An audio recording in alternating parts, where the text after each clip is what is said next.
Welcome back to Leicester for the second half of day 4 at the Premier League pool. By the end of tonight, we'll be just 24 hours away from knowing which 10 players from the field of 16 will make it through to the second phase. Now, Yuki Oi was well placed going into this morning's action, and when he beat Alex Pagulayan by 5 racks to 3, that meant the Japanese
thoughts to that one, Alex. What was your highlight of the afternoon? Cho Che-Yu against Sosoa.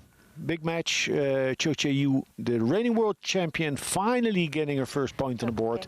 It took a lot. Hill misses both back and forth, but in the end she got it done, and maybe that will lead to an upset win tonight because she's facing 2 world champions, Ocean and Shane van Boening. Clearly the real highlight of your afternoon was beating me 3 frames to 0 at snooker in between sessions, but let's not make too much of that. Nice leg by FSR. It's a big night of pool for him. He's robust his position in the table, but he's still champion as he is, reigning world champion, world #1, looking to win all his 3 matches in tonight's session.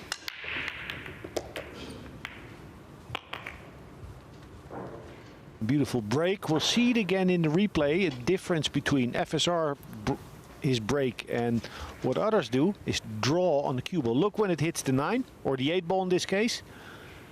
So instead of glancing off of the 8 and then off the 9 towards the corner pocket, there's draw on the cue ball that zips it and holds it. Special little trick.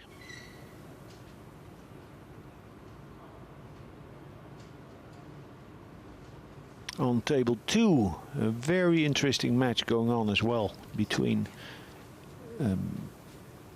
Sanjin and Nayuki Oi. Pagulayan, both in a prime position at the table. Yeah, that's almost like a phase 2 match really, because they've both got to 8, they're both going to be in over the weekend, so now it's about building up as many wins as possible to get through to the last day. So they're almost at a different stage of the tournament already. Little bit of frustration on FSR's face. I felt that he left too much of the 2 balls sticking out. even if SVB needs to jump or swerve. Possibly he can hit this. No, he needs to swerve.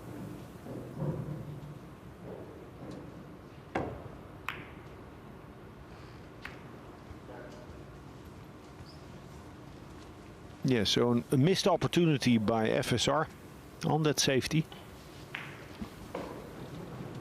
Left too much sticking out. He can attack the 2-ball and maybe withdraw, go into the 9. It's a big shot. It'll also depend on what alternative options he sees for a safety.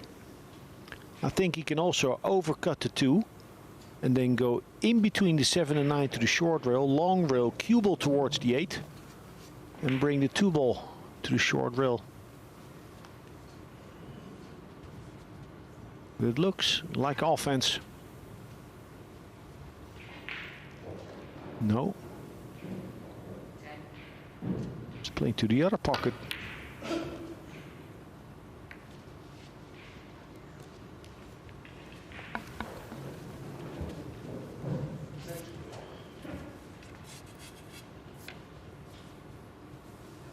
Yeah, live by the sword, die by the sword. These guys don't win championships by ducking. Take the bull by the horns. Boening started this tournament with back-to-back hill-hill wins. Then, had a couple of defeats, turned it round again with 3 wins in a row, and then finished yesterday with a couple more defeats. So it's been very up and down, a bit streaky. It's the one match played so far today, and he only just won that one, 5-4 against Alban Ocean. Yeah, he's in a bit of a spot, SVB. Some pressure. Yeah, he's on 6 wins. We have been talking about 7, but that's all based on last year when one player got 6 and missed out on getting through. But you've got a few players down the bottom who haven't really mustered many wins between them, so it may turn out that you could get 7 and still miss out. So maybe it's 8 to be absolutely sure. Can take care of that tonight though, because he does have 2 matches. He plays Chu Chi Yu later.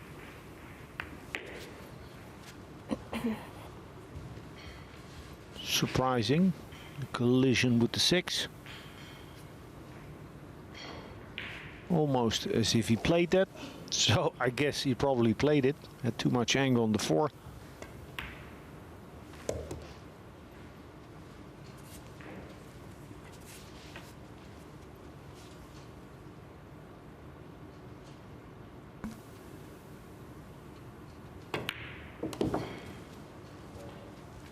Held that. So FSR, when this Nineball drops, gets punished for attacking and missing the 2-ball after the break. Shane van Boening. So Shane van Boening leads 1-0. And I was having the all-time greats discussion with Jeremy yesterday, Alex. What about Shane van Boening with everything he's achieved? He's got that world title under his belt now at last. Where do you think he stands in the greatest ever debate? He's on the short list. He's on the short list. For me and for many, Efren Reyes is still the man. But he's one of the greats for sure. And The second rack. Shane I van had the Boening discussion break. with Jeremy, Played in and 1-0. then one of my arguments was that Efren made so many more exhibition shots in moments where he needed them for effect, but then Shane played a beautiful safety against Chris Melling. On social circulates Chris Melling's kick shot in that match, but there was a beautiful safety by Shane as well. He has a lot of creativity, and now Start the clock, please. let's look at that break. So I emphasized when FSR broke that there was draw on the cue ball, even after the second long rail. Not so in Shane van Boning's case. It's interesting how the whole field has difficulty copying what FSR does. How much of a role do you feel the break has played in what Sanchez Ruiz has done over the last year, which has just been phenomenal in terms of results? Well, in an offensive game as Nineball, the break is essential. So no player would ever come close to be dominant without having a powerful break. So yes, it's been pivotal for Sanchez Ruiz. Very consistent. It holds up under pressure. Very few flawed executions over a whole tournament. Would you feel it's something he's improved on significantly over the last 18 months or so? Yeah, in consistency, yeah. He's always been a good breaker. But what he does very well, so there's his pool playing game, but it's also game management.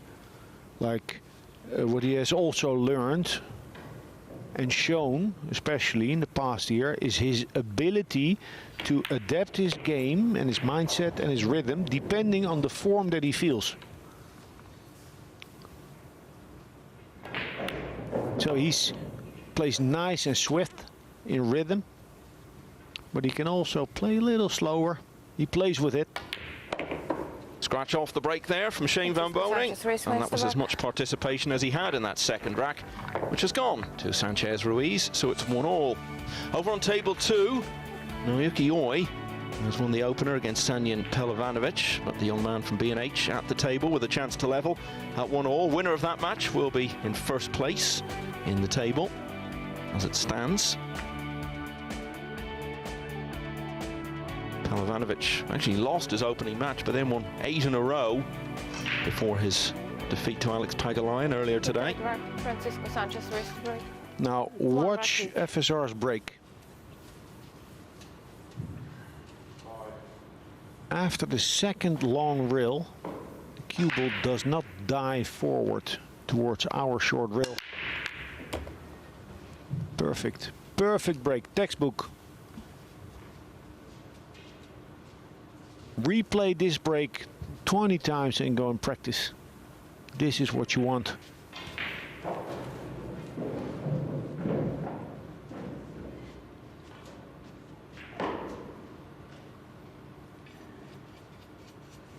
Yeah, beautiful spread.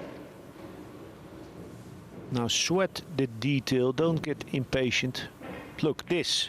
So his ability to take time when he needs to and speed up when he can, when the table allows him.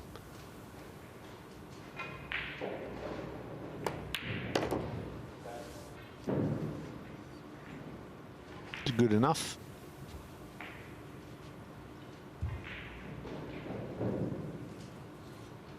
We're getting new fans and followers and viewers for the game all the time, so some people may not be aware of exactly what Francisco Sanchez Ruiz has done over the last year or so. He's gone from being a good player, but wouldn't have been in anyone's top 10 or anywhere near it in the world. And then he got to the UK Open final. He was part of the Spain team that won the World Cup of Pool. Then he won the US Open, which is up there with the World Championship as the two biggest individual titles in the game. That got him into the Mosconi Cup team, which Europe won for the 3rd time in a row. And even since then, he's won the World Championship for the first time in Poland last month.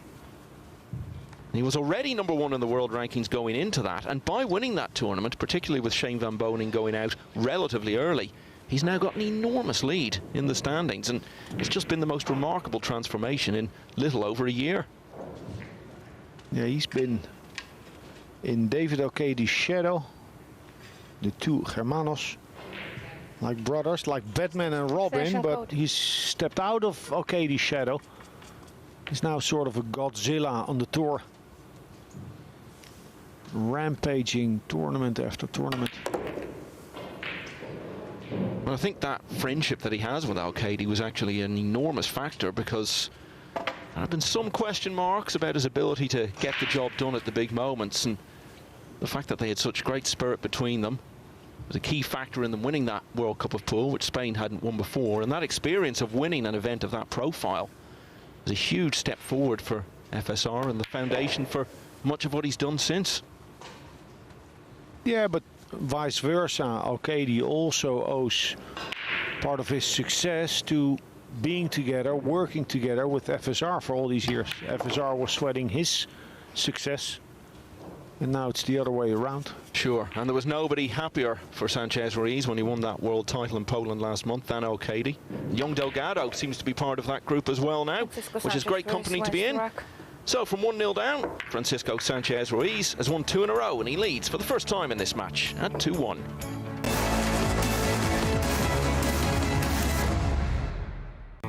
The Diamond Paragon Pool Table. Diamond tables are designed and manufactured from the highest quality, sustainable hardwoods, utilizing world-renowned designs. Diamond tables are unparalleled for playability and durability. After all, they are designed by players for players.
Van Boening led 1-0, scratched from his break in rack 2, hasn't been back to the table since. Francisco Sanchez Ruiz now leading 2-1. Nice, powerful break characteristic. And he also ran full into the 9, and the cue ball squatted. We'll see it in the replay. But his cue ball squatted because it hit the 9 full on. It's a big difference between what FSR does and the rest of the field. Now a very natural line for SVB to go 2 rails behind the 7, 3 and 5.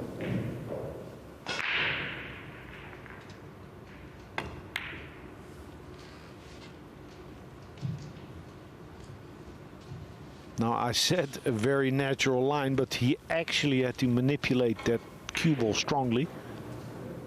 Nicely done. So he needed to work the cue ball, but it was a big wall of balls to land behind.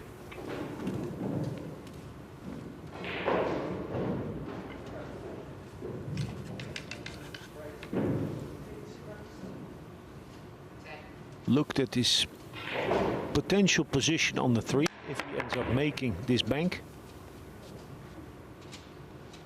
And if not, leaving distance.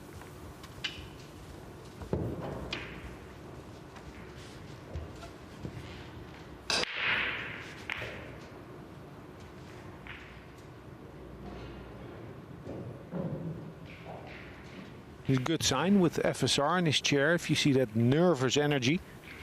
Extension code.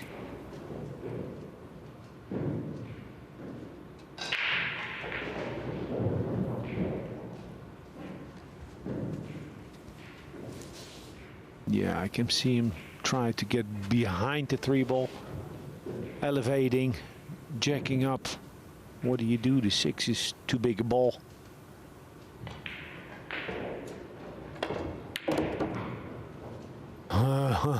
What a stroke. What? I don't know if he got there. I don't think the 3 goes to the corner. What a beautiful shot this. Didn't have the angle to float the cue ball in. Wow, he's attacking.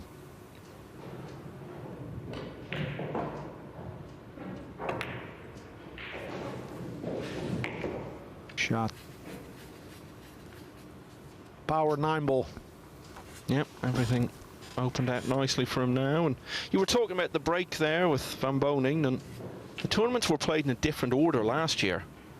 This event was before the World Championship in Milton Keynes, and Van Boening came into the Premier League last year looking to really work on his break and try out new things to get even more out of it. And he was breaking phenomenally well in that tournament. And that was a huge bedrock then of his world title success 6 weeks later in the same venue.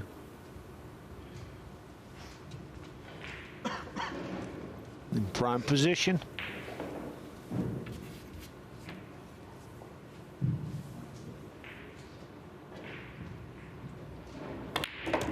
And that's what Shane Van Boening always looks to do. Impose his game. Everyone plays the percentages, but the percentages for him are just a bit different because he has such a powerful stroke and a super offensive mindset. And they're level again at 2 apiece. Over on table 2, Sanjin Pelovanovic looks to be bouncing back well from the end of his winning run earlier today. He's 3 balls away from taking a 3-1 lead over Naoki Oi. Last year, in the first phase, Joshua Filler had the most wins, 13 from his 15 matches. The way Pelovanovic is heading, he's going to be looking at something similar. When you consider that a total of 15 then was the mark to get through to the final phase, he's not going to need many wins in phase 2. True. If he keeps going like this, of course. Yeah, true. But then again, for a player to go all the way, I would almost hope, if I were in his corner, that there aren't too successful. In what way? Well, if you get there in stage 2 or in stage 3 without having lived or experienced any hardship, you know, you're not really battle tested. Having said that, he was 4-1 down in one of his matches yesterday and turned it round to win 5-4. But I know what you're saying.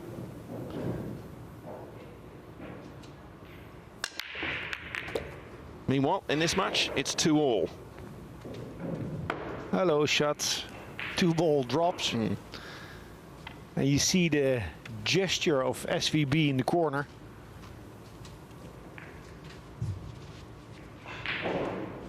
Good luck comes to those who believe, and it must be said FSR has had his share this year. He's on a run. When you look back over the last year, one of the most significant results he had was actually against Shane Van Boening in the UK Open. They met in the semi-finals. Van Boening was still on such a high after winning the World Championship for the first time the previous month. And he had coasted through that UK Open. He'd been tested a bit by Skylar Woodward, but other than that, it was fairly serene progress. Sanchez Ruiz had been the complete opposite. He'd gone straight to the loser's side, almost lost his first match there. They met in the semi-finals, raced to 11, so a real test for Sanchez Ruiz, and he won very comfortably.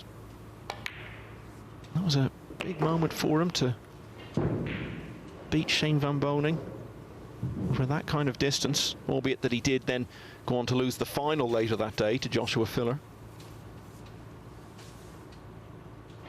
Sanjin Pelovanovic looking over his shoulder. On table 2, he's up 3-1. Oi in a tough spot. Boys, FSR looking good. As said, this is his first of 3 matches in the evening session. He plays Oi and he plays Pagulayan. All 3 matches on table 1. Looks like he's ready. But I'm convinced there's still a residue of jet lag. He's flown in from Las Vegas. That's a 9-hour difference. So I'm convinced his energy levels are not going to be stable throughout this evening. Yeah, and it's a few days since he got here, but the fact is he's been playing pool the whole time, so he's not really had a chance to rest properly. So I would suggest you're absolutely right in that assessment. Does seem to have recovered a bit from the head cold he was carrying in the early part of the week, so that's got to help.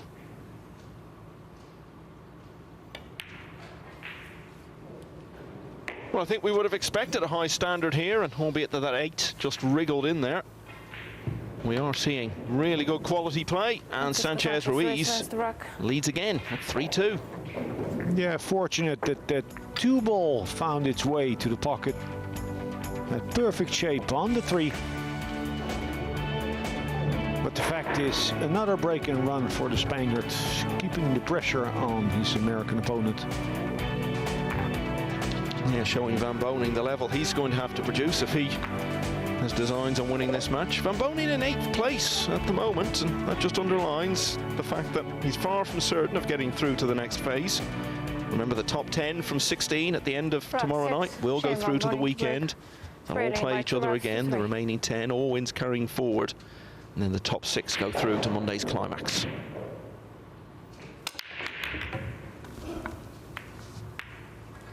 I'm counting, but I count 9 balls on the table. And an open shot on the 1 ball. SVB doing a Mark Selby there. Immediately 1 hand in his pocket. You ever noticed that? Mark Selby, 4-time world snooker champion. Yeah. When he plays a bad shot, immediately a hand in his pocket. To be honest, there can't be many people who've spent more time watching Mark Selby over the years than me, and I've never noticed that even once. Oh, it's sort of thick. Yeah. Wow, I've never spotted that. That's the sort of thing that players spot, you know, when they're watching other great players.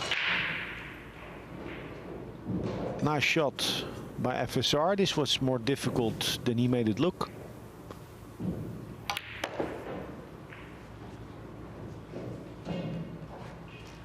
Now, would he like to get to center table position on the 5 or all the way on the left and swing it round? Can do both. It depends on his position here on the 4.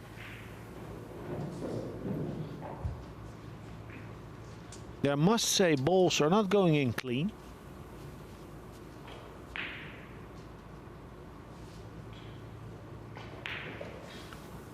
The table plays soft, I have to say. Pockets are receptive, and it doesn't always help because subconsciously you let down on your accuracy, and a less accurate pot leads to loss of position.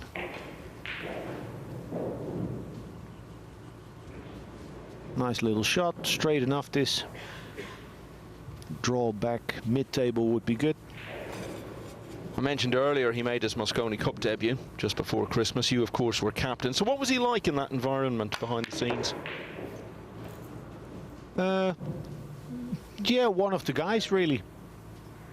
You know, and he was with David, but he's very laid back. You have to be laid back. Otherwise, it's, I think, impossible to do what he has done over 12 months. There's a lot of energy if you enter as a tournament favorite in every tournament after having been on the tour for 10 years. He's very laid back. Him and David O'Cady are the most like normal, down-to-earth guys that you can meet. Yeah, it was a decent debut. He won 2 of his 3 doubles matches. Only played 1 singles. Lost that one to Skylar Woodward. Nice. He's in form. He is, and Van Boening really isn't being given much margin for error here. He had the scratch off the break in rack 2, sat down for the rest of it. Dry break here in rack 6. It looks as though that's going to be his only involvement in it. Sanchez Ruiz just needs to take a little extra care over this 9, but shouldn't be any problem. And with that, he gets to the hill at 4 racks to 2. Sanchez Ruiz wins the rack.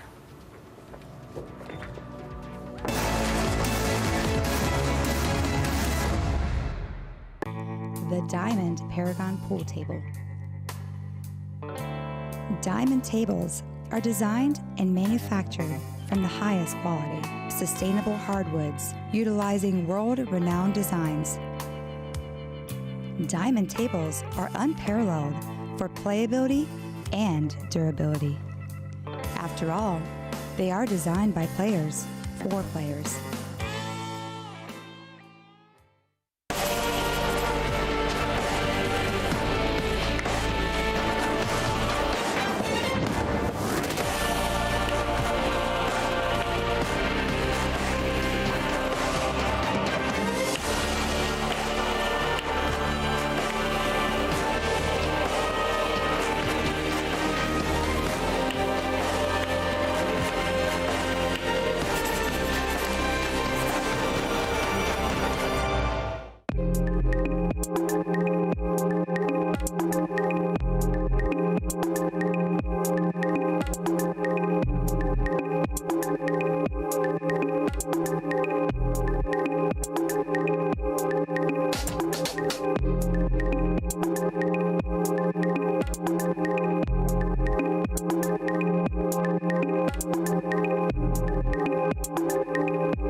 FSR, sorry, Michael. FSR on a roll. Francisco Sanchez Ruiz to break on the hill. Yeah, I was just going to say, the last 2 times he broke, he ran out from it. If he does that again, game over. Yeah, and there are positional errors.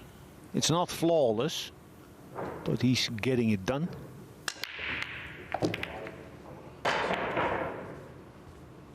Yeah, run of the ball. Yeah, run of the ball. I was thinking exactly that. You made reference to it. Because in the last track. He had that break where the 2 ball went in the top corner. He had shape on the 3.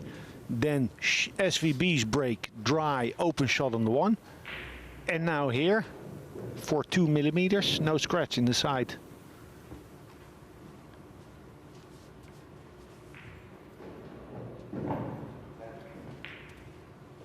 Now, before I made mention of FSR jet lag, that he seems to have overcome it.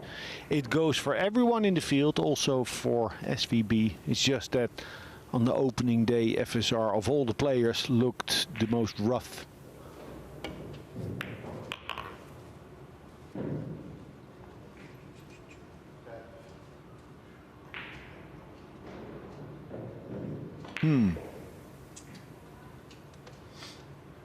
What's that? Anything but on the rail.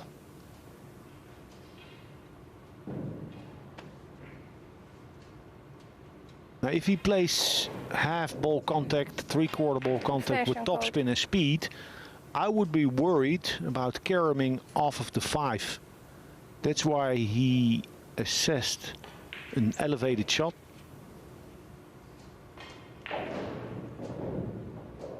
Tanjan Pelovanovic on the brink of yet another win on the other table. 3 balls away from beating Naoyuki Oi, 5-1. Nice, nice.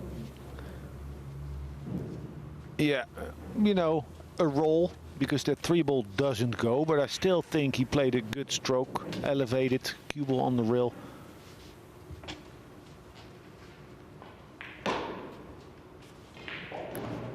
Yeah, Pagulayan really good this tournament. Is this going to be his breakthrough? Well, he had a very consistent 2022, carrying it into the new year. And that one is now over. Pelovanovic has won 5-1. So 9 wins now from 11 matches. And he strengthens his position in first place.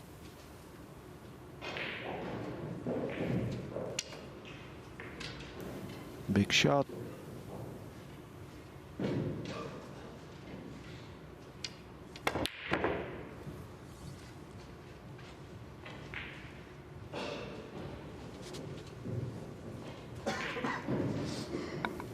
And the way FSR has taken his chances in this match, it could very well have been his last shot.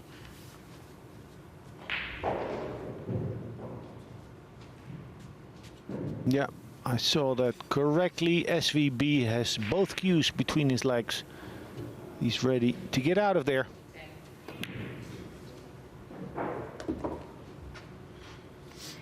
Yeah, he's still got work to do. This is going to leave him, if he does indeed lose, with 6 wins from 11. Not the sort of ratio you'd normally expect from him. He does have a chance to get to 7 later tonight when he plays Chu Chi Yu. A match you'd obviously expect him to win, but as we've said, 7 might not quite be enough.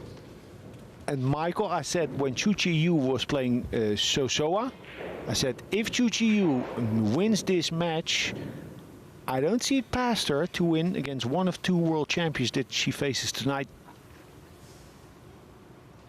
There's a lot of hunger in that woman's game.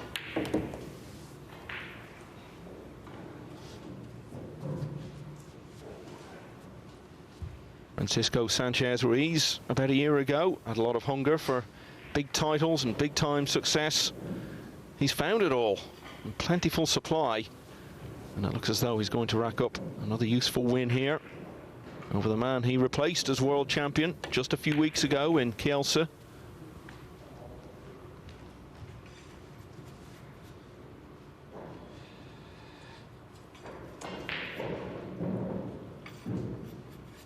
Yeah, Wukun Lin and Konrad Yushin will be getting ready. 2 more shots for FSR to close out the opening match of tonight.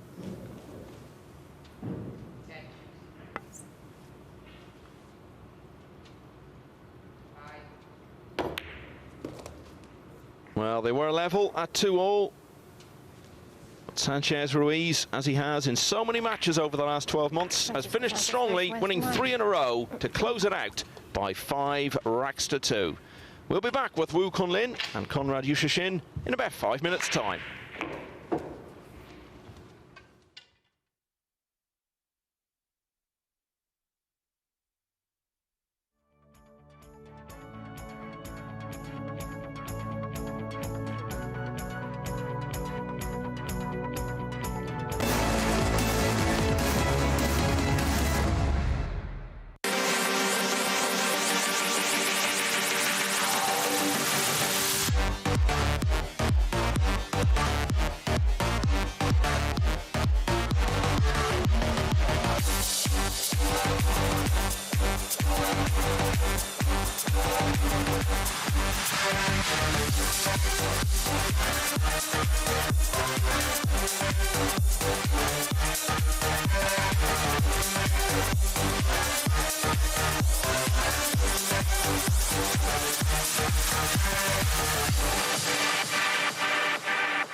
.256 hopefuls go into action over 6 days.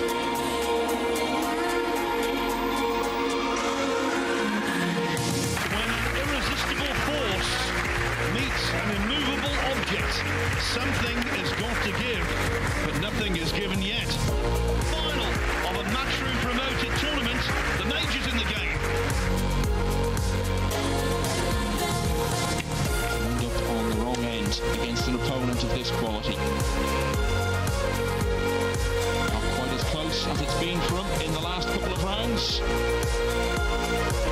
478th match of this terrific tournament in Fulda.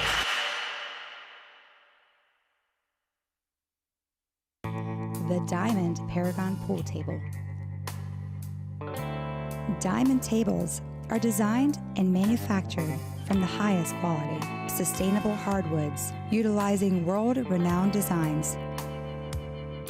Diamond tables are unparalleled for playability and durability. After all, they are designed by players for players.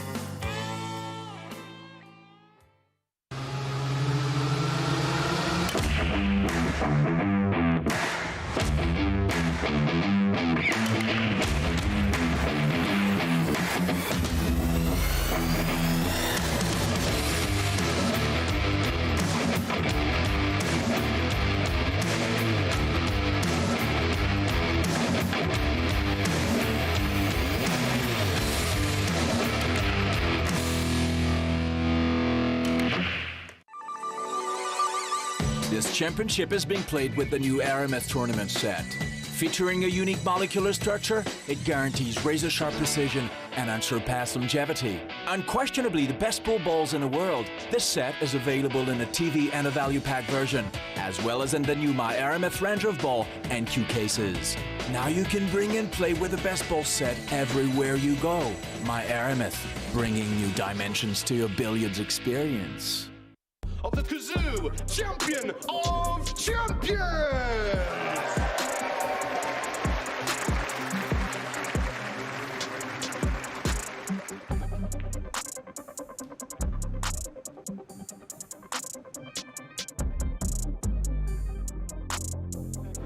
It's time for a little bit of damage down.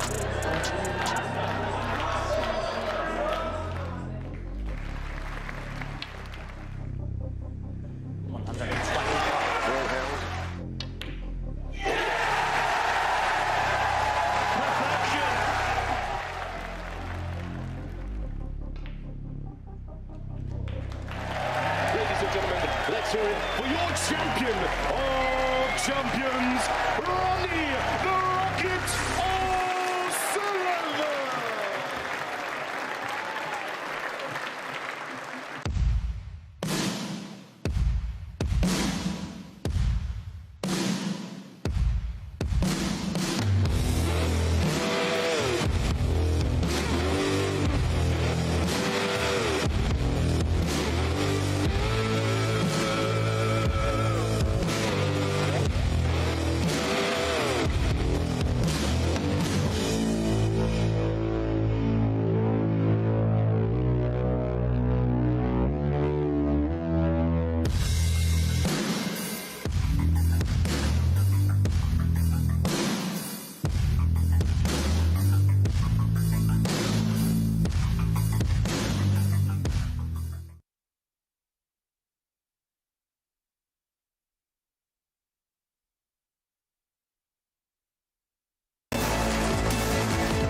What a treat to start off Thursday night. The last two winners of the World Championship. It was level pegging at 2-all between Francisco Sanchez Ruiz and the man he replaced as holder of that title, Shane van Boening. But from there, the Spanish star pulled away for a 5-2 win. So here's the table as it stands. Sanjin Pelovanovic.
This is Lava Bozilova in charge of the action on table one. Kunrad Yushin in yellow against Chinese Taipei Wukun Lin. Wukun Lin, bronze medalist in the recently played World Championships in Poland. Had a slow start here in Leicester in the PLP. The first rack. But still in a fine enough position to qualify. And Yushin knows that. 4 matches tomorrow for Wukun Lin. Yeah, which may be a good thing, give him a chance to build up a bit of momentum, not much waiting around between matches.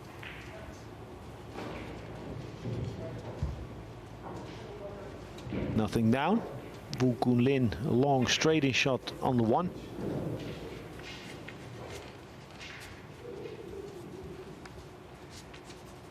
Difficulty here can be for a player, I'm not saying it's Wukun Lin's, the dilemma, what speed to play it with. Do you play it weak and hope for a big pocket, or do you play it with more authority, more mojo? You can also roll it in, go forward.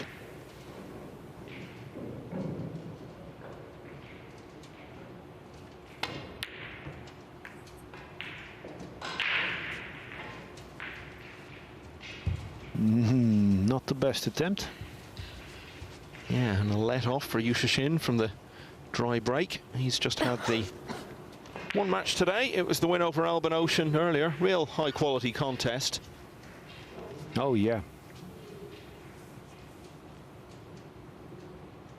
He won that match because of Albin's miss on the 8-ball in rack 9.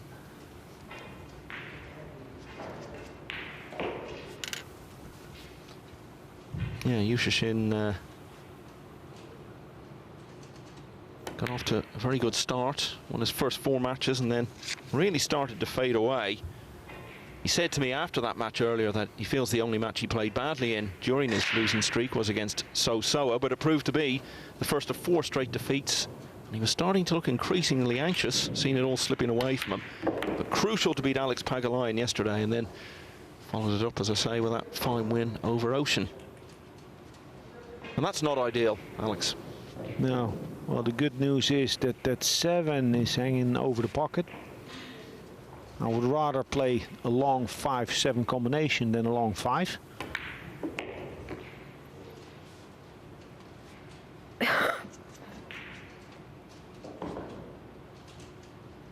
To spin or not to spin this ball? Do you play this with a trace of spin or just center?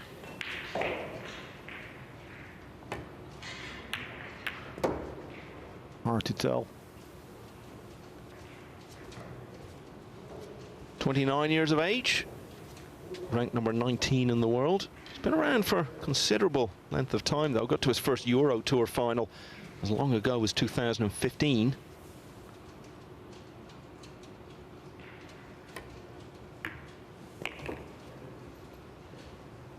Stops in time. Looks comfortable.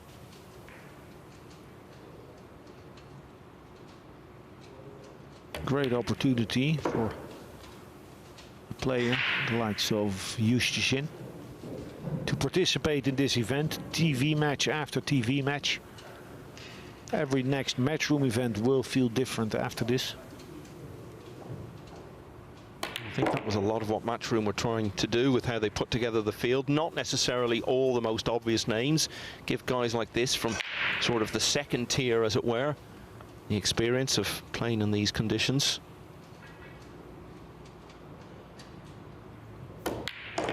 Yeah, nice out. Yushin wins the rack. Could have been Wukun Lin's rack, but he missed that straight in one ball, and there's different ways to miss. He won't be happy with his attempt, the player from Chinese Taipei. Big night for his compatriot, Chu Chi-Yu. She's got matches against two of the greatest players in the world, Albin Ocean and Shane van Boening. And she's just won the second rack against Ocean to draw level at 1-all. And I know what you were saying, Alex, earlier on, that you feel now she's got a win under her belt. She'll really be freed up now to go on and play her best. A guesstimation would be a 30% chance to win one of those two matches. She plays good enough. We've seen her get into a winning position in a number of matches. Albin Ocean was beaten earlier in the tournament by the other lady player, So-Soa. Yeah, he played so-so there. But she played really good, capitalizing on every mistake. I've been waiting to make that joke all week, but I've held off until now, and you've stolen it.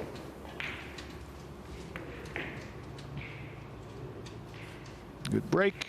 Now a long one ball, a harder one than his previous.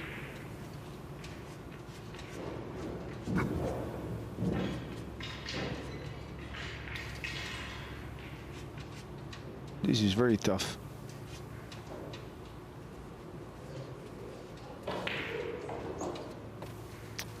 I don't know if I see the angle right. The only way I see him get in position on the 2 is by rolling the ball with a trace of right spin coming off of the right side of the 6. He doesn't like it. Time's ticking.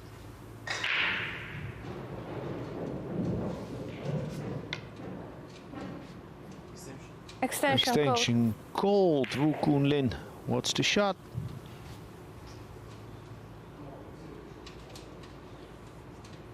Maybe with a lot of speed and draw, slam the cue ball with a lot of rotation into the 6 and just see where that cue ball ends up.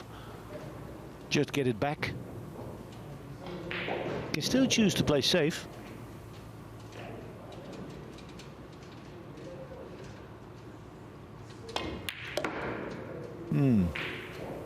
Good job. This is the zone that he was pointing to.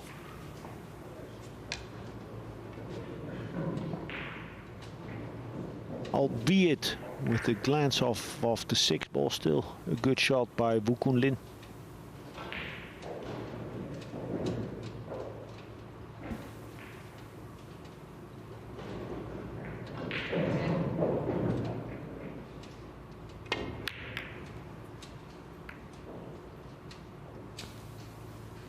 Keep the noise down in practice, please. No audience in Leicester in the Morningside Arena. Just the players practicing. Yeah, and that's become a bit of a hangout area as well, so a bit of chat going on, and there's a Slava Bozilova. It hasn't been too crazy, right? No, not at all, by any means. I think the thing is, in this setting, any little bit of noise maybe travels through, but anyway, all seems to have been dealt with. Nice little missable combination made by Yushin. Just looks like a completely different man to yesterday when he was getting frustrated, desperate to find another win, as it was all slipping away from him. Looks so much more comfortable. Look, the sneeze that didn't come. Extension code.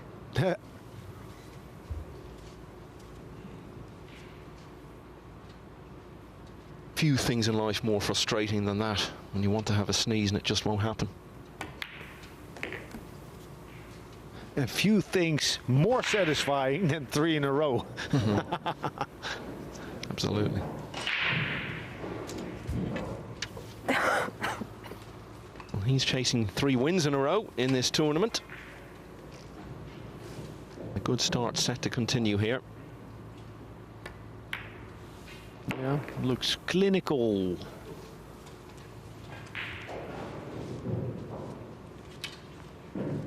Good natural potter. Yeah, he's been doing well since the start of 2023. Got to the final of the Bigfoot Challenge 10 ball at the Derby City Classic. Lost to Shane van Boening. Last 16 at the Las Vegas Open. Won by his fellow Pole, Victor Zielinski, once again. He did make single elimination at the World Championship in his home country. Bit disappointing though. Didn't get any further. Went out in the last 64 to win and tie. The rack. But off to a good start here. He leads Wukun Lin 2-0.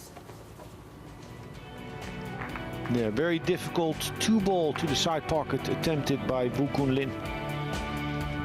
Over on the other table, Albin Ocean leading 2-1 now against Chu Chi-Yu. Ocean on 6 wins from 11.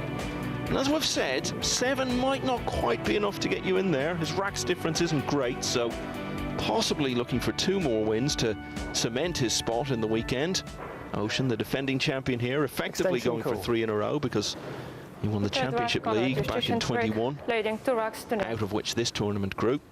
2-0 then to the Polish player, and he's got the break in rack 3.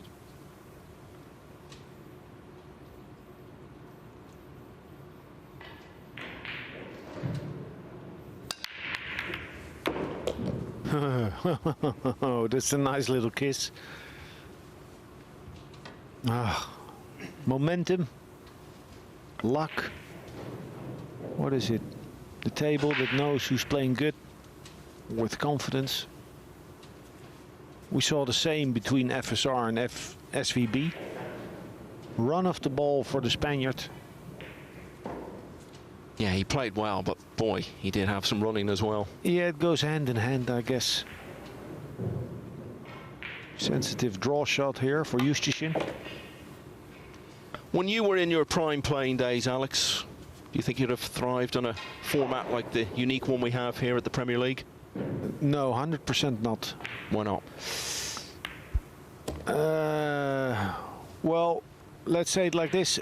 My strength as a player is that I think a lot. My weakness as a player is that I think a lot. And in a round-robin format, it's difficult to not think a lot and calculate and think back. I'm better with my back against the wall. Maybe the flip side of that is you don't get that much time to think because you've got so many matches to play. But anyway, it's all ifs and buts, I guess. Can hold it, leave an angle on the 7 or come across. Oh, wow. A lot of bite there.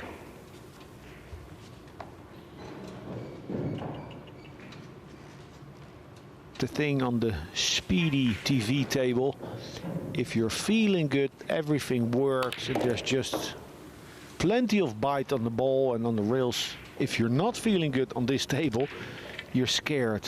And the slide, because the rails do slide a lot, seems to be exponential. Like this shot, come across over the side pocket.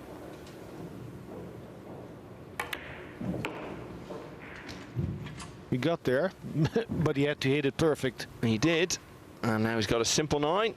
And looking sharp this evening, back to more of what we saw from him in the first day and a bit of this tournament before it all started to go off the rails a little.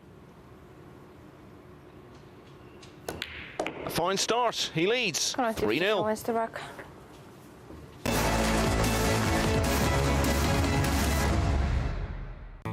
The Diamond Paragon Pool Table. Diamond tables are designed and manufactured from the highest quality, sustainable hardwoods, utilizing world-renowned designs. Diamond tables are unparalleled for playability and durability. After all, they are designed by players for players.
All going very sweetly for Konrad Yushin of Poland, looking for his third win in a row in this Premier League. And he's leading Wukun Lin 3-0.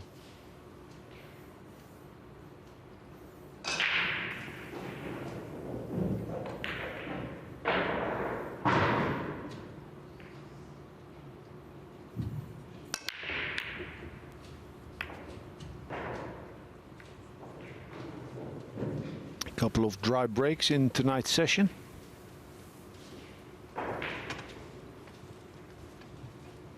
Yushin with an excellent opportunity to hide the cue ball.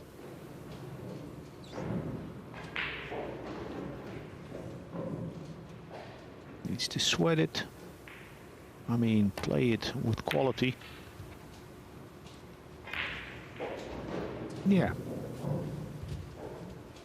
That's a skill that I think is really a tier 1 expertise, to also be able on safeties to make sure you play a Loctite defense.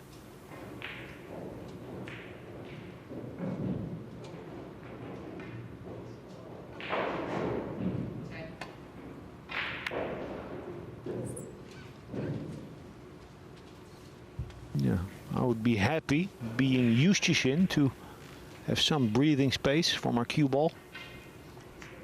Could have been worse.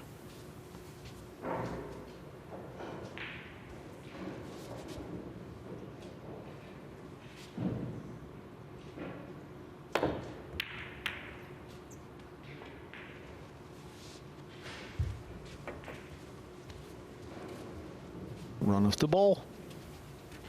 Yushin played a bad safety. Then Wukun Lin played an all-right safety, and out of Yushin's kick shot, a resave. But there's also air for Wukun Lin here. He can get underneath the one ball, 2 rails. Kick and stick. Code. Maybe make it in the side, and if it doesn't go in the side pocket, that one ball, you'll probably get a safety, a hook behind the 8 or the 7.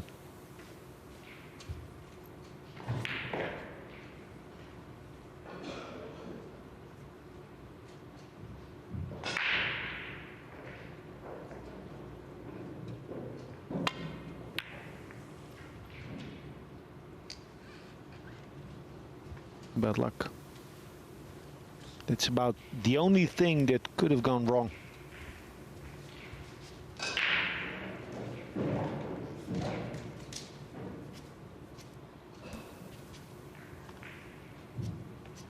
Talked about Yushin being one of the players getting experience of playing in the conditions of a matchroom event this week. He had a very good showing in one of them last year, the European Open, which was staged for the first time in Fulda in Germany last August.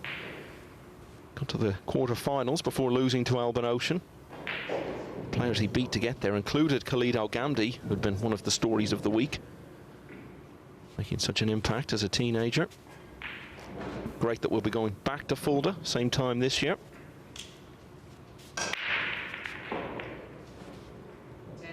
Yeah, I'm trying to squeeze some room in my schedule in August.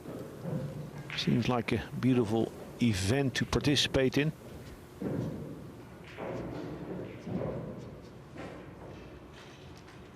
What, so you're talking about actually playing in it? Oh yeah, Great.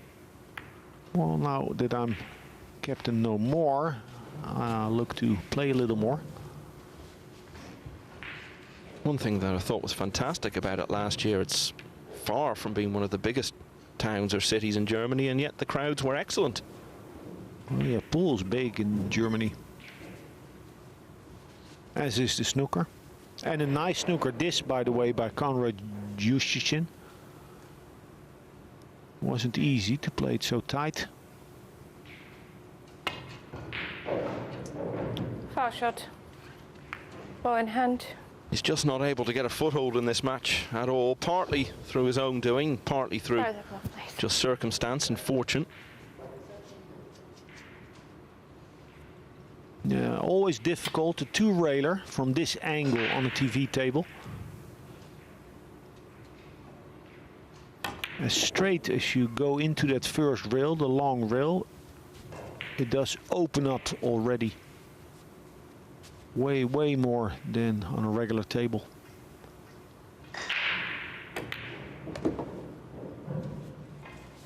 Becomes standard now when you get to one of these big field events. You look at the start of the week, you look at the last 64 lineup, the last 32, and pretty much always these days the biggest representation comes from Poland.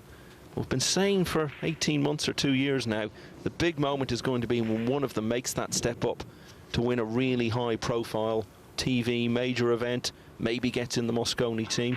Viktor Zielinski obviously the one being talked about the most, but the likes of Yushin also feel they can do it. Yeah, a lot of depth. And imagine when this generation, Yushin, Fortunsky, Shevchek, Zielinski, if they are 30, 35, 40, then there's going to be another generation right behind them. There's follow-up. That's the scary part for the rest of the world. Yeah, Fortunsky was arguably looking the most likely maybe about 18 months, 2 years ago, and maybe stalled a little bit.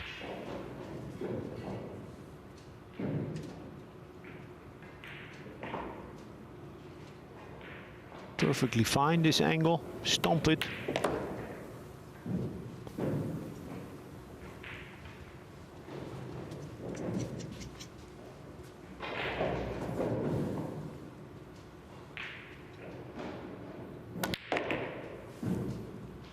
That's enough.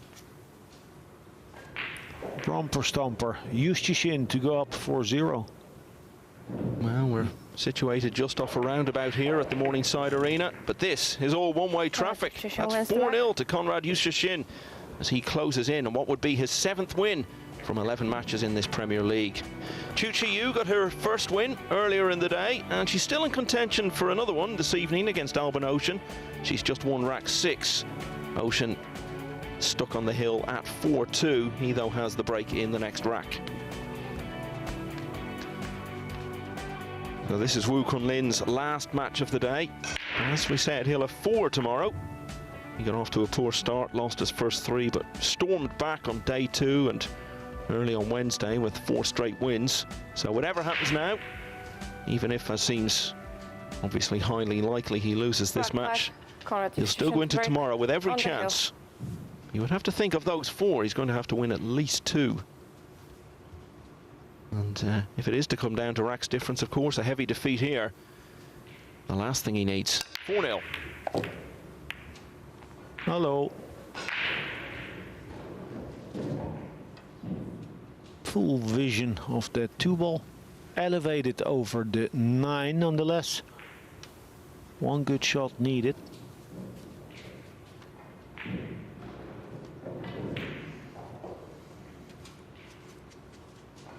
The thing with this format is you often find yourself playing back-to-back matches on the same table, which is great if you're playing well and winning. And Yushin will be straight back onto this to play Jason Shaw, who's also been one of the form players of the week with 8 wins from 10. Shot.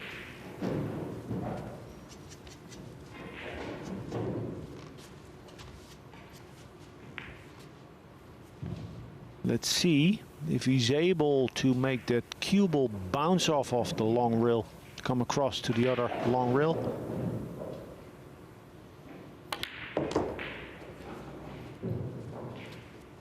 Good enough. Off of the rail. Looking to finish clinically. It's a high ball, maybe a trace of left spin. To contact the long rail on the left right before the side pocket.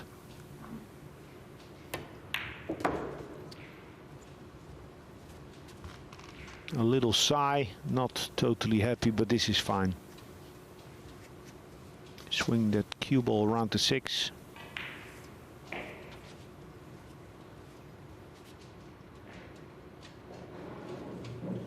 A little sigh you mentioned there, Alex. It was a huge sigh of relief for him earlier in the day when he managed to just get the job done against Albin Ocean.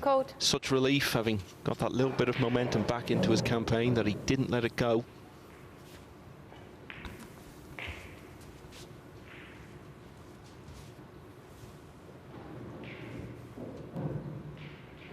Low right, medium speed.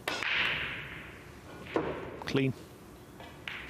Why then could someone at home think, did he take all that time? Because he needed to assess himself. You get anxious being up 4-0, you want to finish clinically. It's all different chemistry mid-match or end of the match in the closing stages. It is the closing stages on the other table. Albin Ocean is lining up the 9-ball to close it out at 5-2 against Chu Chi Yu. So he now goes on to 7 wins. He's still got 3 more matches to go. Well, Conrad Yushin started his campaign with a 5-0 win over Long Duc Tien on Monday. And this is going to be the second whitewash he's inflicted this week. Wukun Lin, World Championship semi-finalist last month, but he never really got involved in this one. The Polish star has won by 5 racks to 0, and he'll be straight back on in a few minutes' time to take on the former US Open champion, Jason Shaw.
.256 hopefuls go into action over 6 days.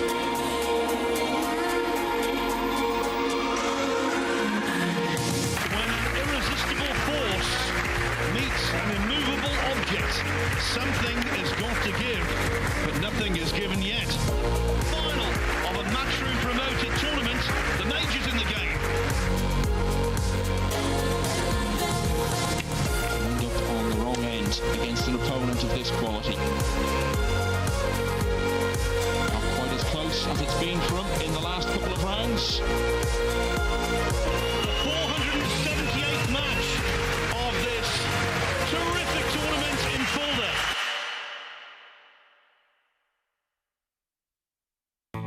The Diamond Paragon Pool Table. Diamond tables are designed and manufactured from the highest quality, sustainable hardwoods, utilizing world-renowned designs. Diamond tables are unparalleled for playability and durability. After all, they are designed by players for players.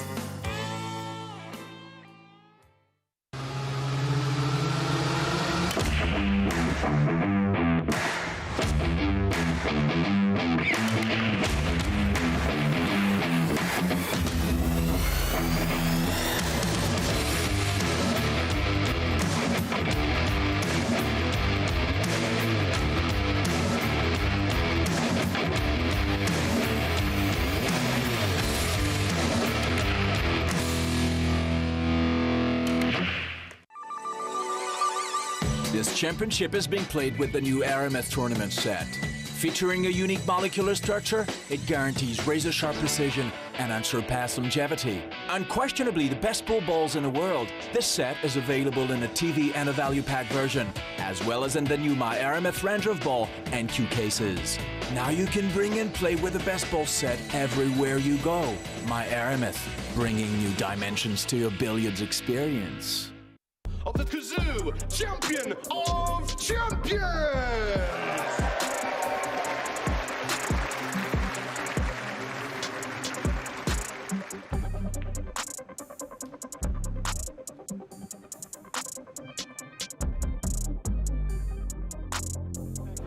It's time for a little bit of damage down.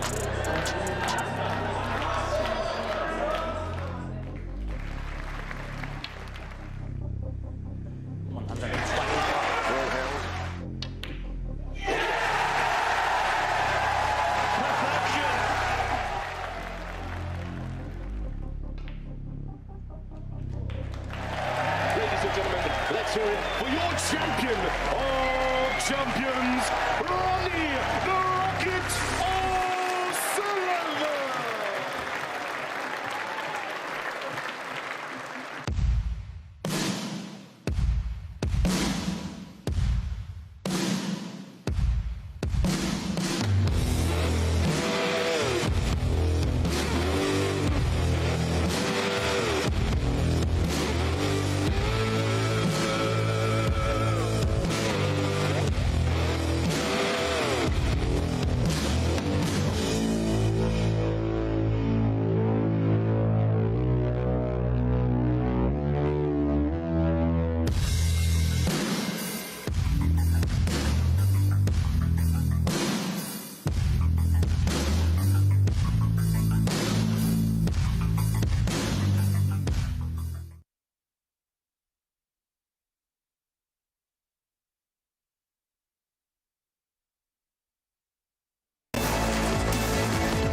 Welcome back to this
And with JJ for this match, on the next 2 matches. Yeah, a couple southpaws here. And 2 that have Yushin had the lead in this event there after day 1 and had a bit of a rough day 2, but pulled it back together and in a good spot. Jason shoulder break. Middle of the pack in the top 10. Jason, who's played countless hill matches, it seems like, in this event so far.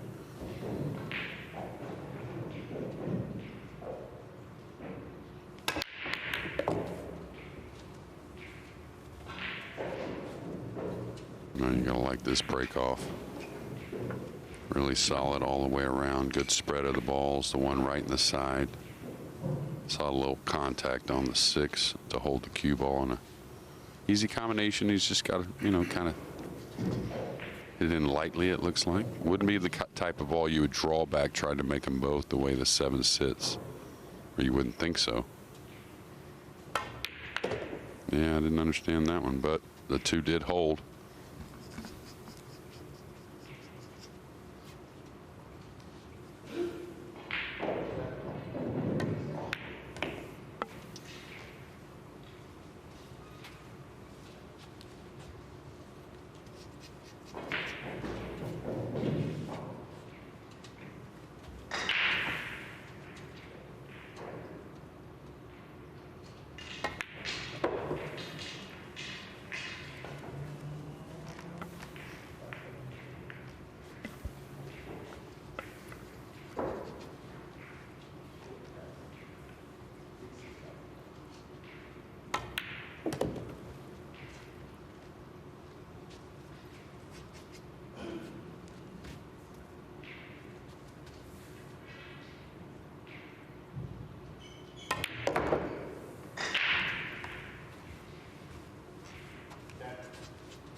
This is the first of 2 matches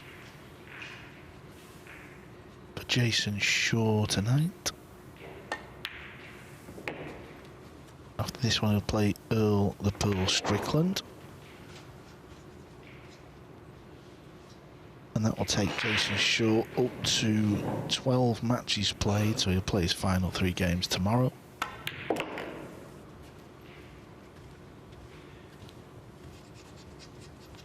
And all these balls with a lot of authority so far, so feeling good here early. Jason Shaw wins the first strike. Feeling good indeed, sits in a nice place on the league table in 3rd. Joint 2nd really. On points, 8 points, 1-0 short. We're on table 2. Wow, we've got the young 17-year-old Khalid Al-Ghamdi from Saudi Arabia. Not quite happened from the young man. We expected him to do a little better than he is, just the 2 wins. And he's playing Skylar Woodward also. Skylar, well, he needs wins. He's got 5 matches left. And he's on 4 points. Cannot use Cheshin to break. Trailing 1-0.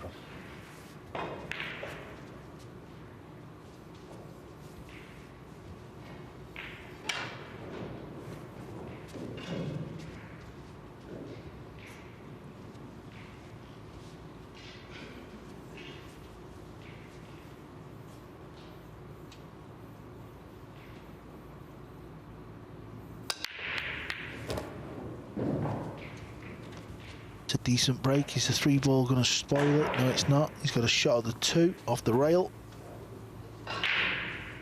Yeah, Skylar Woodward just jumped, banked the 4 into the 9 to win game 1 over there. And Skylar, you know, he's not in the greatest of positions, but he's played, you know, at least a match or 2 less than some players that he's right around, right at the, what you would call the cutoff mark to advance past the first stage.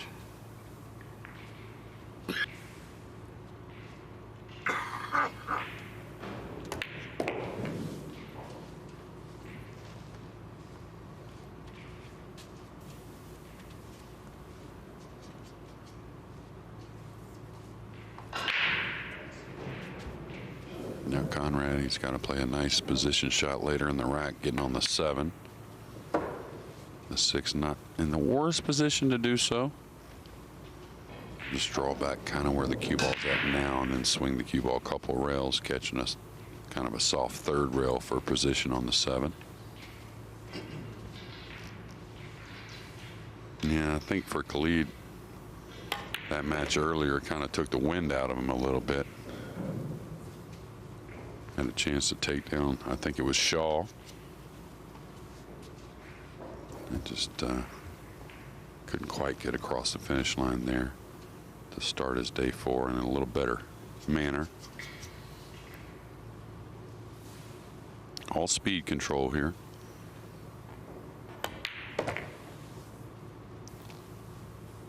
This needs to run. I think it's just going to get there past the 8. That's perfect.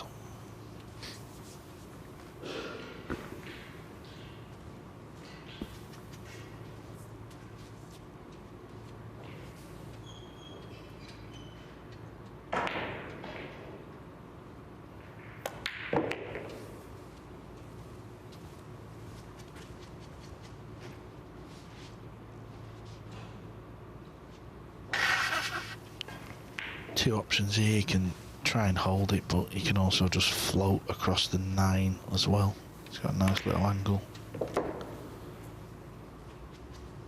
That's the most sensible shot. And as quick as that, this match is tied up 1-1. Conrad's held top spot for a little while this week. Got off to a blistering start in the league, but just fell short a couple of times yesterday and today. Yeah, I think he won his first 3, and then he won his first one on day 2, and then lost 4 in a row, if I remember correctly.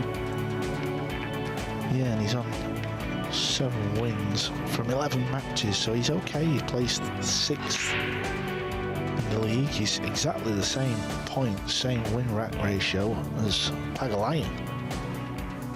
Third rack, it's 1 apiece. Jason shot it.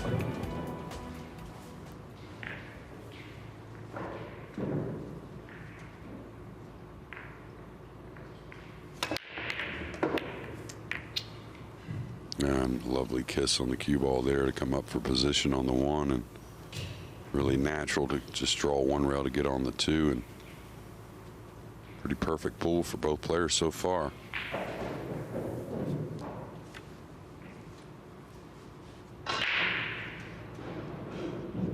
Yeah, it's been a good day today for Conrad, beating Albin Ocean this afternoon 5-4, and then of course 5-0 over Wukun Lin just before this one. So 2 from 2 today. He would have more than took that going into the last match against Jason Short.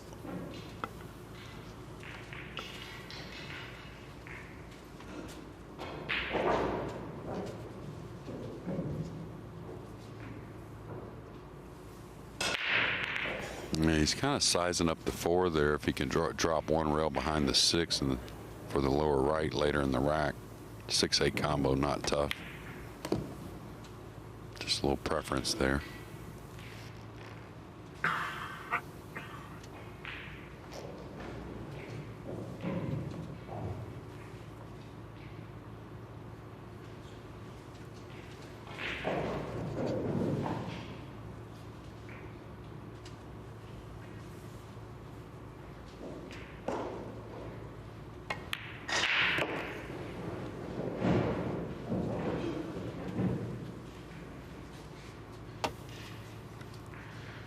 Feels very much like a new Jason Shaw this week. Took the extension off the butt end of the cue. Was using an extremely long cue for a long time now, but that's gone. He's gone back to a regular sized pool cue.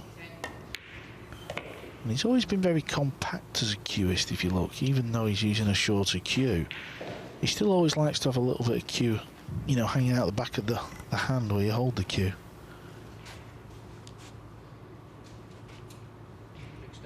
Extension called. Yeah, one of the few players that I've seen, you know, never really flirt with the long bridge much, right? I think a lot of players watching SPV kind of robbed the world for so long. tried the long bridge out and just doesn't work for too many, and it's actually a big problem for some. But Jason really never had that. Very compact at times, for the most part. Yeah, Jason gets the he gets the power from the wrist, doesn't he? He kind of like gets the cue through with the old wrist action. Really good timing too. And he hits the cue ball so pure, so that's going to help you get power as well. Jason Shaw wins the third rack. Jason Shaw does win the third rack. We're going to take a short break. Shaw is doing okay here. 2-1.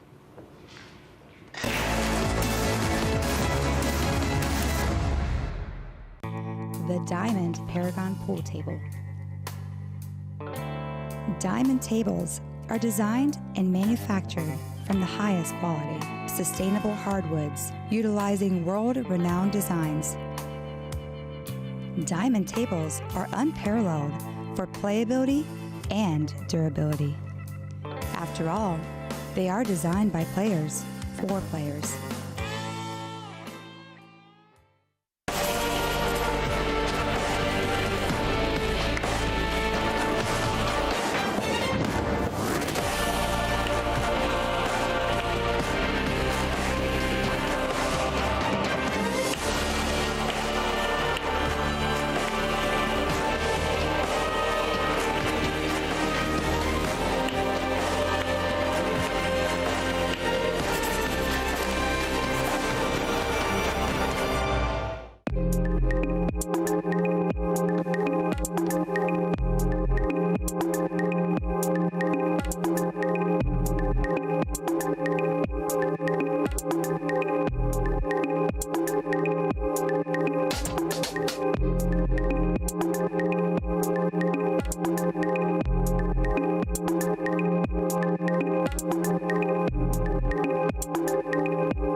Thank you. The fourth rack, Konrad Yushin is trailing to 1 on the break.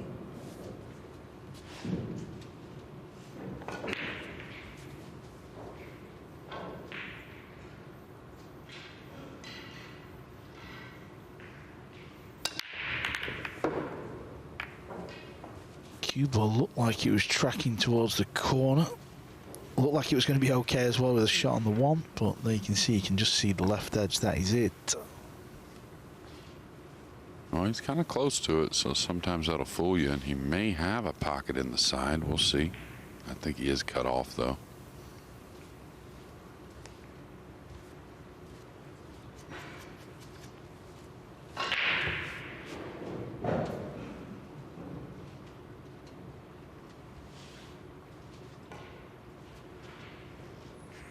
I think he can shoot here.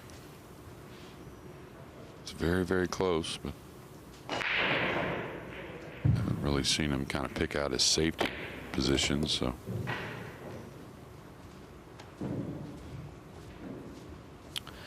Yeah, you could see him holding his hand up there as if to say, I'm sorry I had a shot on the ball, but it was off the break. You never know where the balls are going to land.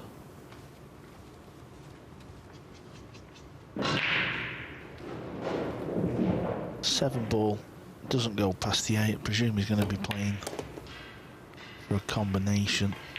Yeah, you can see there, that won't be too bad. No, it's just a hair off angle. So he may get on the 6 to where he can get a little closer to it, but he is lefty. So it may, you know, again, being a little risky trying to get too close to it. The stretch may be a little awkward.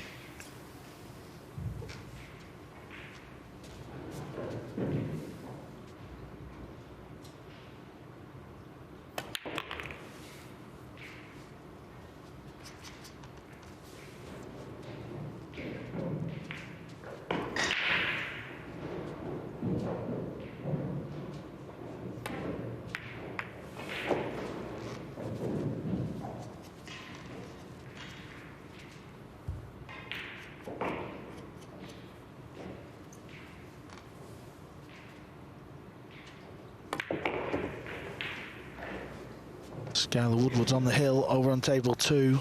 That is a quick match. It started, I think, pretty much at the same time as this one, so that just shows you how quick.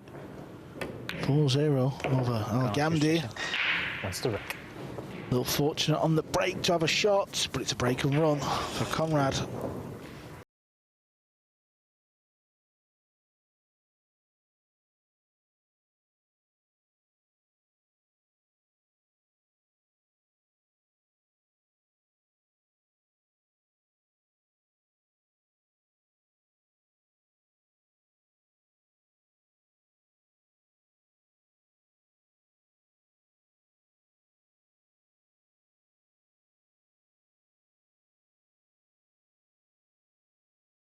Can with the win. He cannot catch Pelobanovic. He can tie him with matches won, but the rack differential will still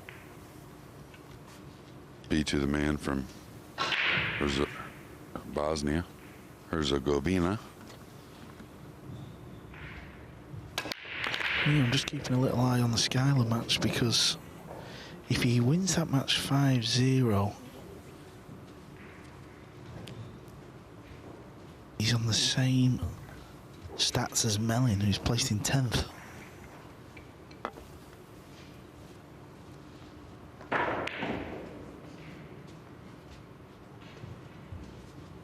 A try break to slow down our break and run fest over here on table 1. A difficult rollout. I might roll out to the kick and stick. I don't know where I roll out here, Carl. I mean, roll out to this side of the table and you give up the bottom half of the cue ball. Not sure you're going to like it very much. Jason's the option. Yeah, I don't understand this rollout, really. Certainly going to bank this away and draw the cue ball to the side rail and back on the 9 and 8, you would think anyways. He does have to elevate the cues some, but these are the best players in the world. Yeah, I didn't understand that push out.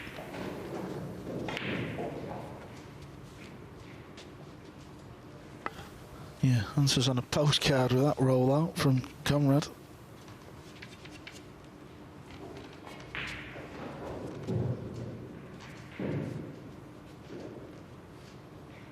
He's going airborne. Trying to get distance, keep the cue ball there. Did a good job, unfortunately, the one at the 7, but it's still gone fairly high up the table. He'll take that. Yeah, I would take that from the rollout that was made. I mean, this could be a lot worse. A little bit touchy here. Is he going to float behind the 8-9? Is he going to go near the 3 with the cue ball, putting the 1 underneath the 8-9? No, this was the shot all day. This is Skylar Woodward wrapping this match up. He's got to win matches. And he's got to win matches big, so it's 5-0, a donut. What we call it, over Al-Ghamdi. Just not happening for the young man, has it, Al-Ghamdi? Just the 2 wins from 12. Extension called.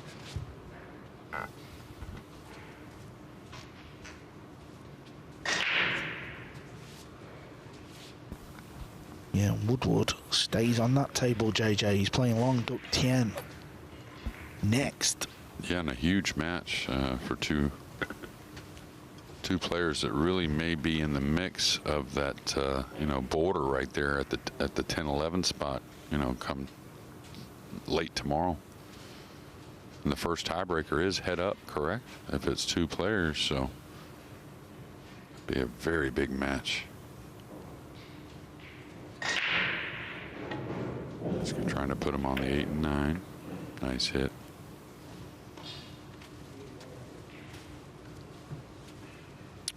Yeah, that's all Jason could do. He knows Conrad will hit this ball, but so many times on a pool table where you're in a tricky little spot, and all you can do is play the obvious safety, even though you feel like you're leaving your opponent an easy kick, an easy hit. Yeah, I think Jason, if he is snookered, will get the jump cue. Maybe you can see a part of this. Gonna come across this, bank it towards the 3. I didn't think he could pocket it, but the way he's queuing, I guess he can.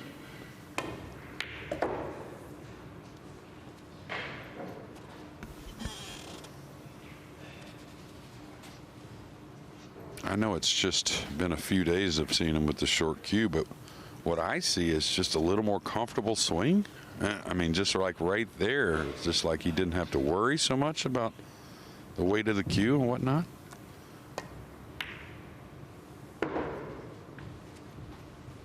Yeah, when Jason started playing with the longer cue, I was a little bit surprised because it's not something we've ever grown up with, coming from small table, or certainly if, you know, snooker players wouldn't like that extra length. I kind of like, if a player was going to do it, I prefer like what Sanchez has done, just that extra 2 or 3 inches. I think 3 inches maybe.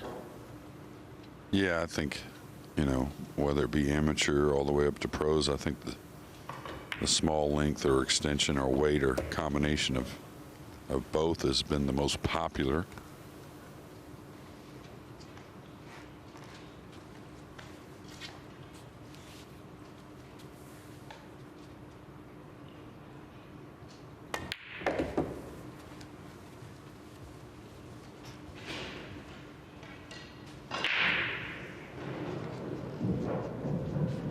Looks like he may have to play short side on the 8, drawing back and getting above the 7 a little bit. Well, maybe not. Didn't really carry a whole lot of angle here. The 8 does go on the side and the upper left-hand corner. Yeah, it looks like he's going to stun the ball around off 2 rails now. You could see from that angle how much cue he's still got hanging out the back. You know, Jason's quite a tall fellow. Yeah, on certain shots, though, he even gets a little closer with the bridge. So I think that was a little bit of a fooler, but he's also a little forward with the back arm, not completely straight up and down. This is going to get a little hairy here. In a difficult position to play safe. Of course, you're never going to get a snooker with the bare ball, but even getting the separation he wants isn't going to be easy. Is he going to go for the bank, maybe?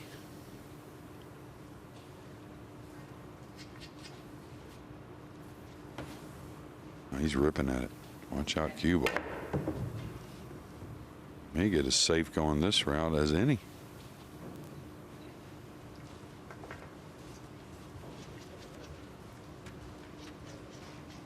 Look at this first shot. How many rails did the cue ball go off? 5. I was counting them to myself.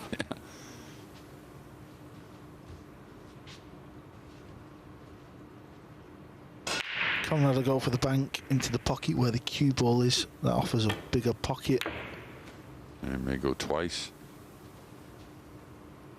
A little light on juice. They're going to hold serve here most likely. Jason Shaw will chip in 9-ball. Does have to pay attention to it a little bit, but fairly routine. Jason Shaw wins the rack.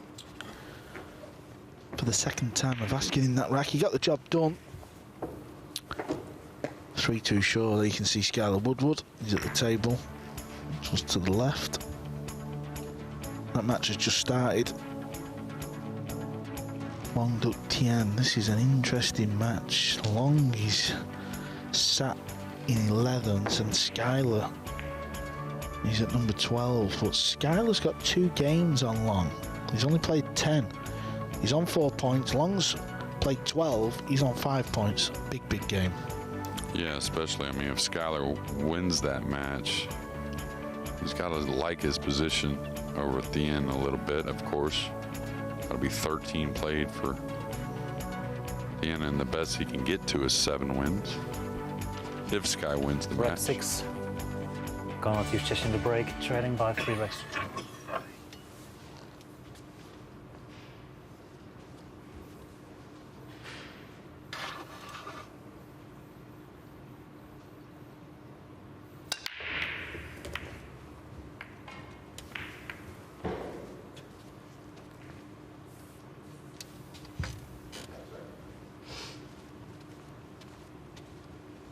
decent break. A long shot on the 2. Good potter of the ball, he'll go for this.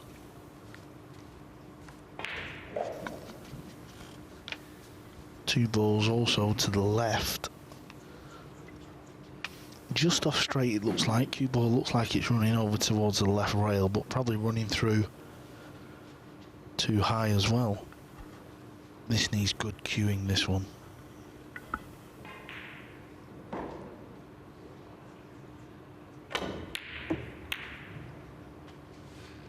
Low percentage, but you always fancy going for them, don't you? Look at where this has gone. That is incredible.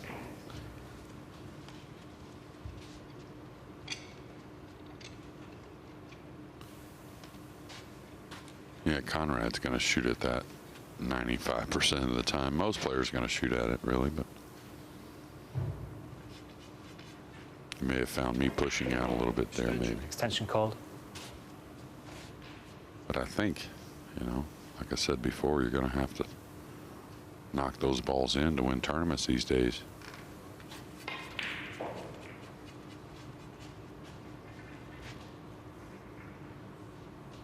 What's he attempting here? What's he been weighing up? I don't know. A lot of times he'll cut this a lot and try and draw the cue ball one rail back pink. Oh, look at this safety from nowhere. Just like he played it.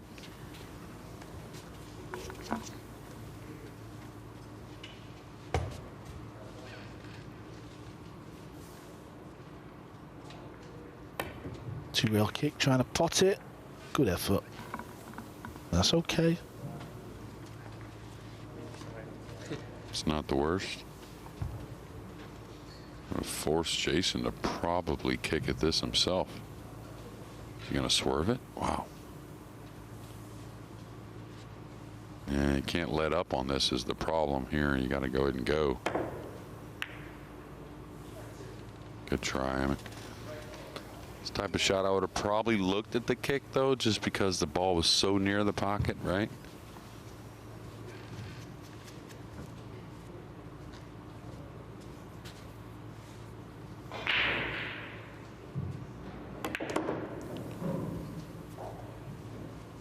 This is going to be a little awkward.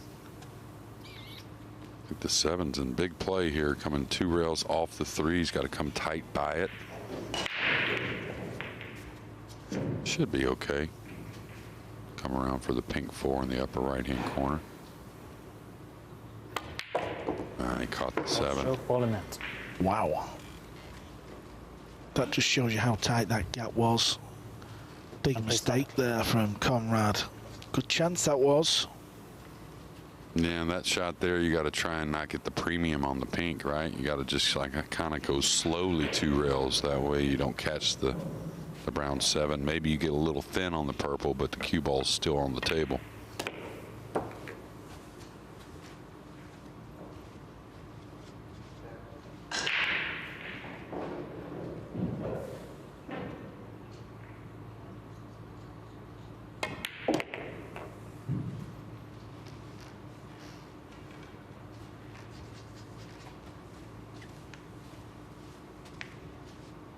I think he's going to try and come 2 rails here for the 7 in the lower left. Just make sure you get past that side pocket. Yeah, and this was the cue. He used to use that exact length. Good shot.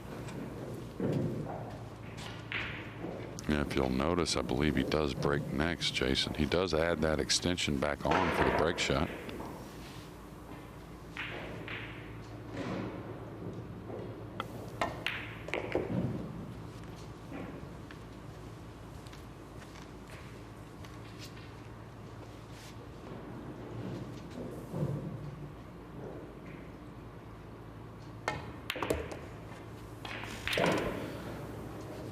Both players in this rack had quite a little bit of good fortune where they fluked a hook snooker on their opponent, but in the end it was Conrad who had the chance to win the rack. He didn't take advantage. Shaw wins the rack. He's the first man on the hill. It's 4-2.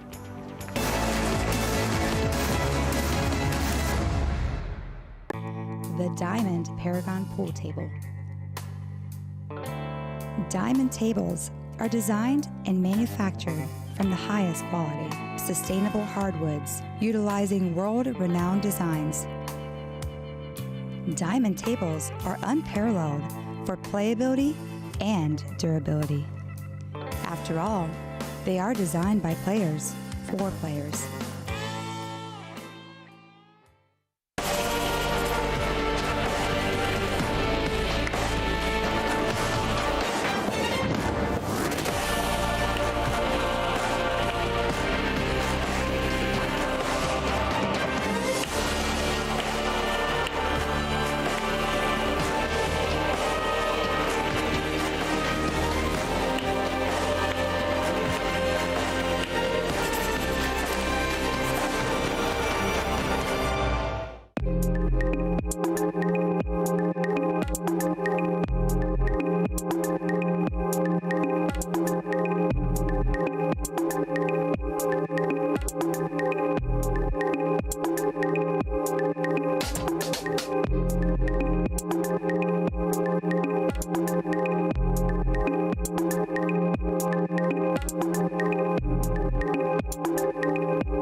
The 7th rack, Jason Shaw's breaking on the hill, leading by 4 racks to 2. There you can see the extension on the cue, what JJ was talking about. Puts that on for the break, then takes it off and he's playing. Oh, nice hit. Cue ball's getting kicked a little. And that is his table layout. Funny old game pool, isn't it, JJ? You break the balls. They always land in different positions, don't they? And this is just what you dealt with. This is the position he's got. This is what being a pool player is about. Yeah, that's why so many unique ways to practice, but you still can't ever cover them all. Just can't predict the outcome of how the rack's going to break open. Especially with the break rule now, a lot of variety.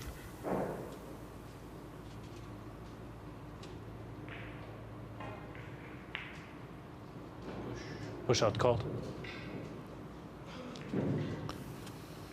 I don't know what I would do here, where I'd push out maybe off the 9, just kind of down to this lower right-hand corner. Kind of move the 9 thickly across a little bit and just kind of drop in between the first diamond and the pocket on the low rail. This is surprising. Wow. 4-2 lead. I don't know about that, taking on that jump shot.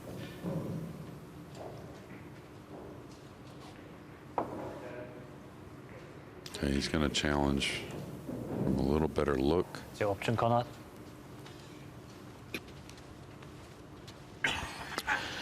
Throwing the bait out there. He's saying, knock it in, Conrad, because if you don't, I will.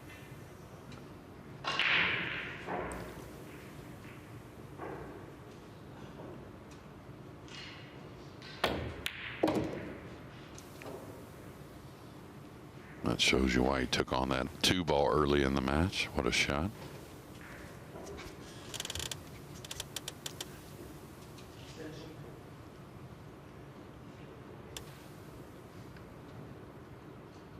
Can he do anything with the long rail bank here, kind of going forward and trying to get up behind the 4? The 7's a big ball. Yeah, I hear you. Extension called. Can he kind of go between the 6-8 with the cue ball, maybe? Something like that? Somewhat of a two-wayer. Yeah, I mean, of course, you probably just want to play the outright safety, but I mean, something like that is kind of looking there to me. Oh, he overcut it. He's going to be upset about that. I think he was trying to do somewhat what we were discussing. Yeah, and where it's finished, Shaw's going to manufacture some sort of positional shot here. 2 rails. It's going to come back down towards this left corner, and that's where the pink 4-ball is set.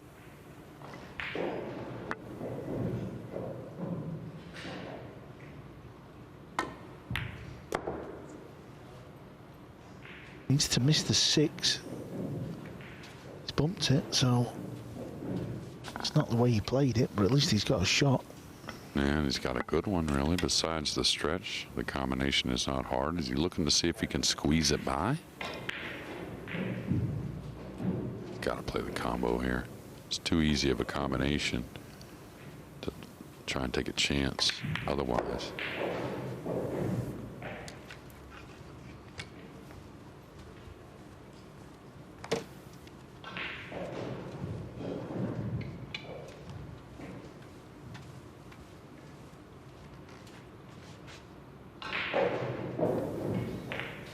Now in a great position to finish this match off.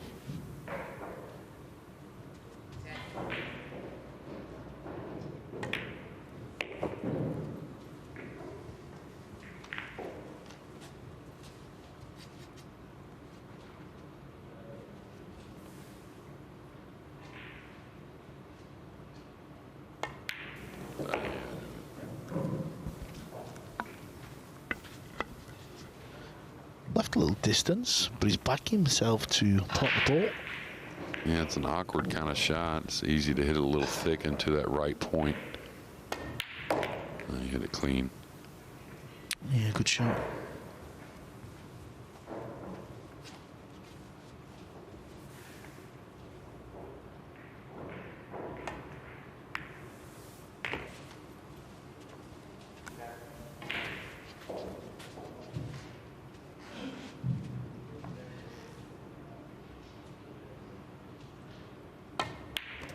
There it is. Jason Shaw beats Conrad Yushin by 5 racks. It's a 3. 2 rather. Up next, world 9-ball champion, world number 1. He's playing Japan's Naoki Oi.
Hopefuls go into action over 6 days.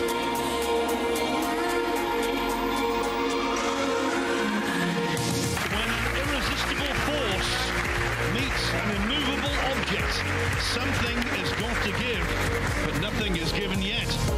Final of a Matchroom promoted tournament, the majors in the game. Up on the wrong end against an opponent of this quality. Not quite as close as it's been for him in the last couple of rounds. The 478th match of this terrific tournament in Fulda.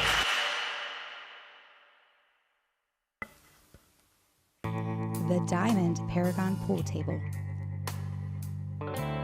Diamond tables are designed and manufactured from the highest quality, sustainable hardwoods utilizing world-renowned designs. Diamond tables are unparalleled for playability and durability. After all, they are designed by players for players.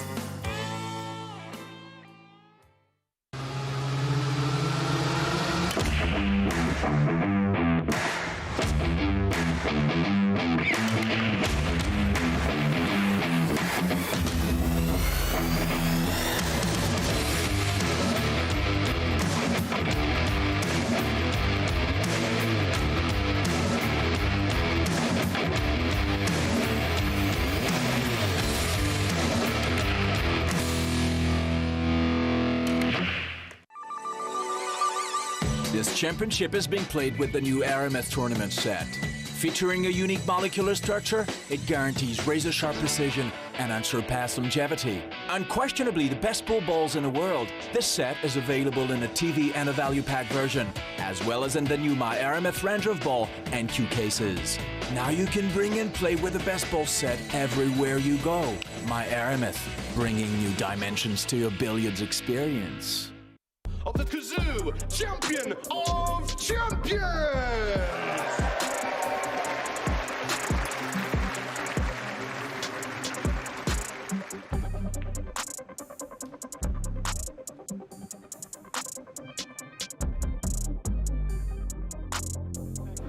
It's time for a little bit of damage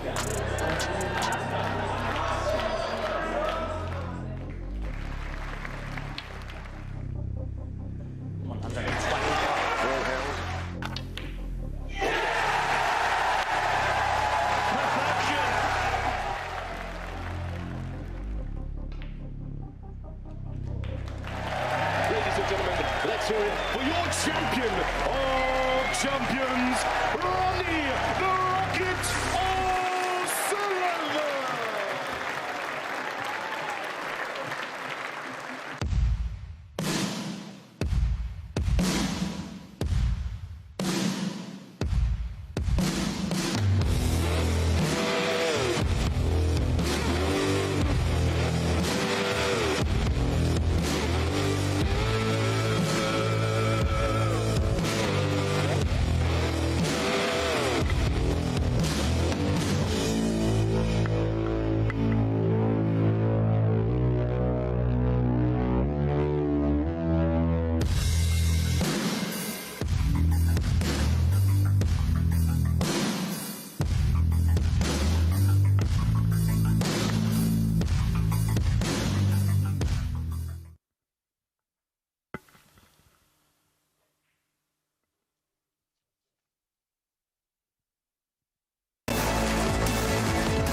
Welcome back to this year's Premier League pool. This is our up-to-date league table. We've just seen Jason Shaw win 5-2 over Conrad.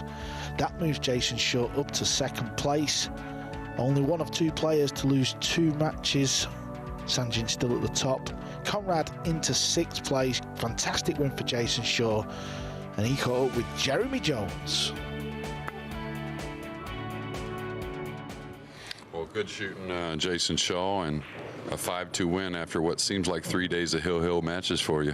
Yeah, it's nice to get a nice win like 5-2 instead of 5-4. Had a lot of heat on me in those matches, but managed to come through them, and you know, I think it'll give me a little bit more confidence going forward because I've been in those situations, well, like 7, 8 times now. So yeah, hopefully can start getting a few wins by a little bit of comfortable score. Yeah, it's hard to count the board, right? You don't want to do that as a player, but it puts you into a second place position so far. You've got to feel good about that. Yeah, obviously still a long way to go, but happy to be in second place going into hopefully the second stage when there's 10 players left. So yeah, just try and focus on one match at a time and see what happens. Yeah, well, we know you have one match left tonight, and it's with Earl Strickland. We're all hoping for a hill match. What are your thoughts? Yeah, obviously, you know, it's race to 5. Earl's playing good. Yeah, I think he has to kind of step it up and try and win that match. So he's going to come out firing, and I'm going to come out firing. So hopefully it'll be a good match for the fans. Yeah, well, good luck, Jason, and good shooting. Thanks. Always good to hear from Jason Shaw. That is table 2 order of play. Confirmation of our matches so far. That match there, Skylar Woodward and Longduck 10. Big match, that's in action right now. That's tied at 2-2. Big point to be played for there. Melin will play our leader next, and then we'll finish with SVB. In table 1. 5-2 World Nineball champ over Van Boening. Conrad with a 5-0 win. Then he lost 5-2. Up next, World Nineball champ against Naoki Oi. And then, just look at that one. The 5th match of the evening, Shaw versus Strickland. That is a match you do not want to miss. And then we'll finish the evening with Ruiz versus Pagulayan.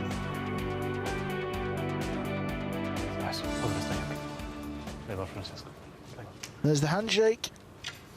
Here's the lag.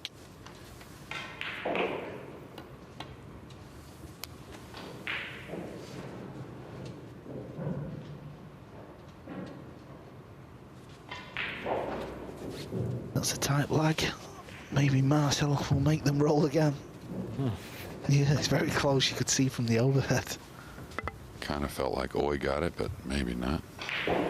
Yes, Naoki. Good eyes, JJ. The first rack. Naoki Oi to break.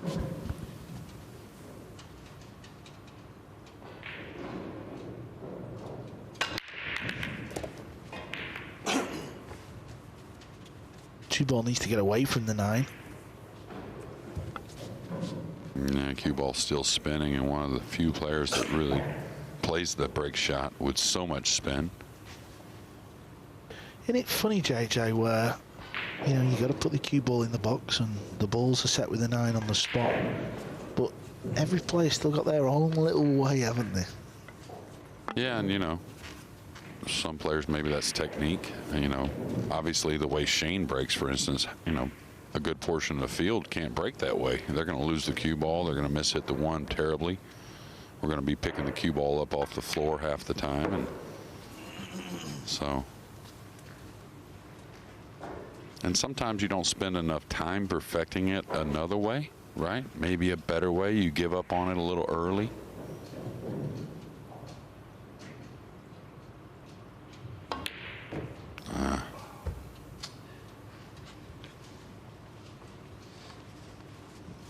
Can't afford those against anyone in the field, especially El Ferrari.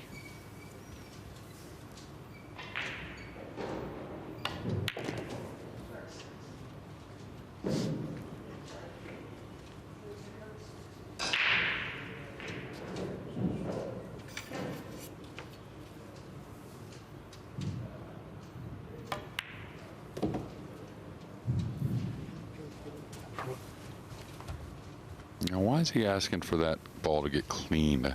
It's like he reacted like the ball ended up short, and that had something to do with it. He had a lot of spin on that ball. It certainly wasn't a kick of any sort. Yeah, very rare you see pool players asking for the white to get cleaned in pool. You see it a lot more in snooker, don't you? Feels like it reacted a little bit heavy.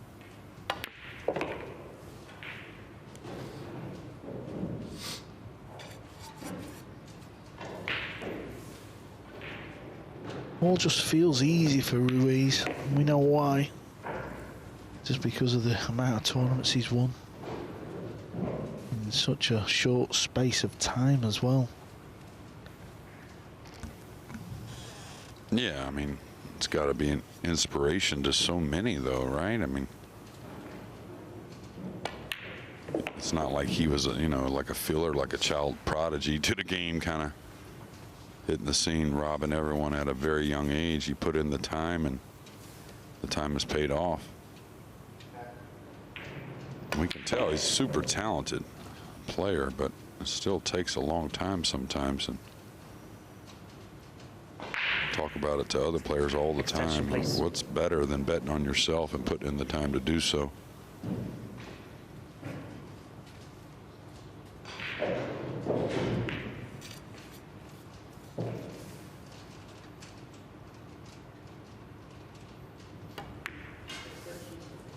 Francesco There goes Sanchez the 9. Ruiz The miss from went Nuki has cost him the opener. Skylar Woodward's playing long duck 10. On the other table, you can just see him playing a jump shot, and he made the jump shot. He made a 9-ball as well. So Skylar, he's on the hill, 4-2. Ruiz is the defending World Cup of Pool champion with his good buddy David Alcaide. The second rack. That tournament is in June the 14th till the 19th. And I believe it's in Spain. What a moment that will be, walking out with your friend in your home country to defend your title. Yeah, those two will be motivated and highly supported. Rare dry break from FSR.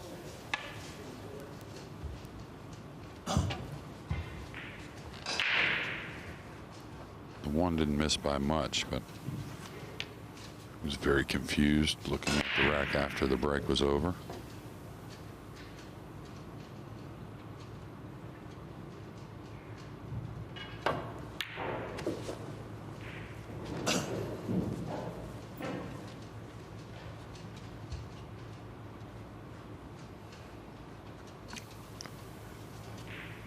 Tell you, with all the traffic there, either needs to come above the 3 quite a bit or kind of drag this in and try to hold below it to gain the angle to get properly on the 4 from the 3 ball. So can't handle anything too flat. Yeah, that's what I like, coming way above it.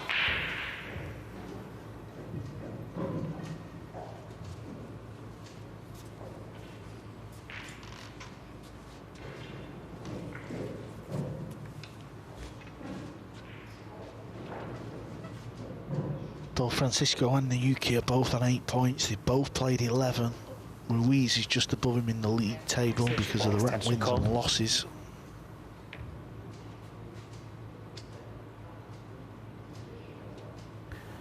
Having said that, this is a nice place to be in the leaderboard, isn't it? Just lost 3 matches, both guys.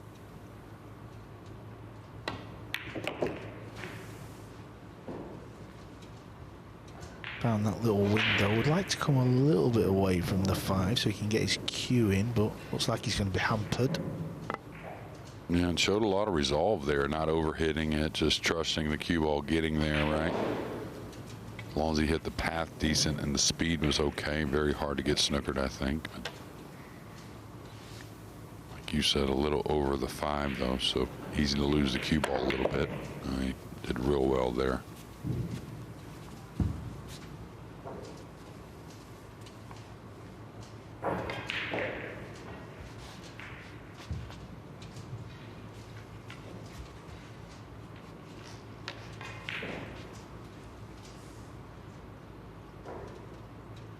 Got to be careful in the side pockets. You can't hit the near jaw on a pool table. Back-to-back side pocket shots for Oi.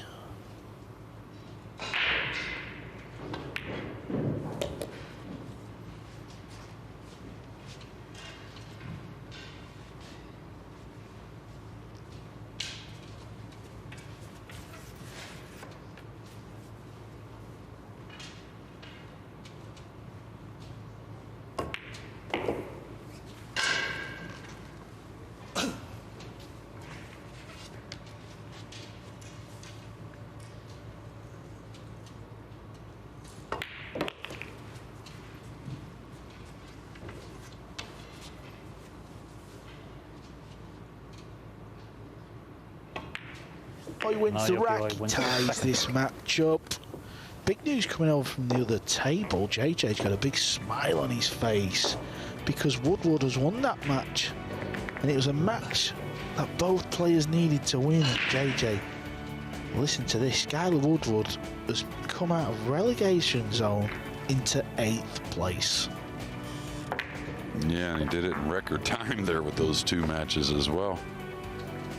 Barely into our second game here on table 1. He's finished the match on table 2. Yeah, what that has meant is he's gone just above SVB, but SVB's got a game in hand. They're both on 6 points. Mellin has dropped into relegation, position number 11.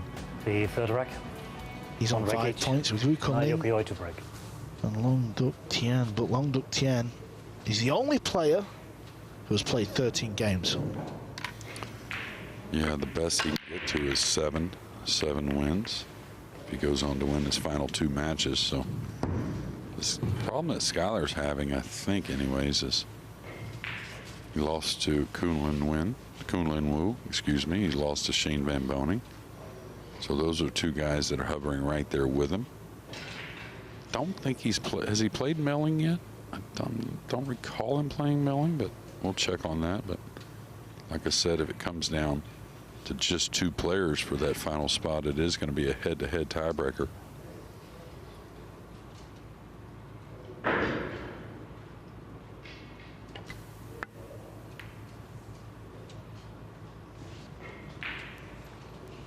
It's a really nice shot there. It's kind of a bare ball safety. He did have the 6 and the 3, but still all just a really high skilled shot. All about the talent, using the speed control and the hit on the 1.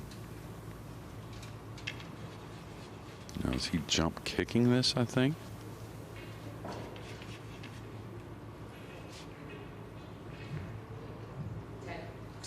Extension called.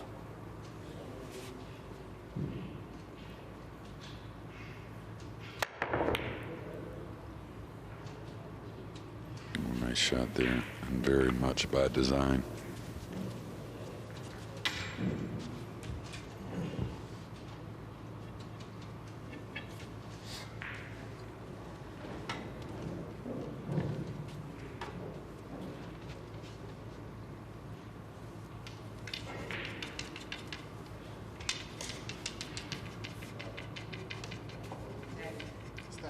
Melling played Skylar yesterday. Melling won 5-3. That's right. So again, that's another one that is working against Skylar. It comes down to some type of head-up situation. So best thing for him to do is just keep winning.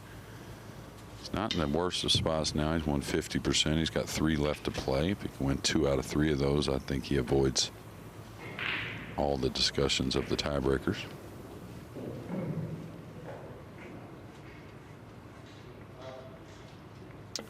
Yeah, and it will be the man Melling on table 2 next. He's playing our league leader, Sanjin Perlivanovic, so we'll keep an eye on that one, as always. Going into the 5 with the cue ball, bringing the 1 down. Just trying to play somewhat of a containing shot. He knows it's not the best, but it is something. Making FSR have to earn the snooker here.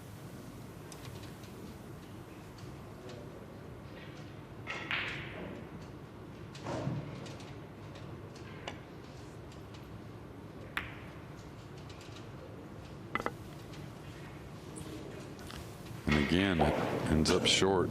Didn't go look where he wanted to get, and almost every time it seems like players end up a little short of their mark.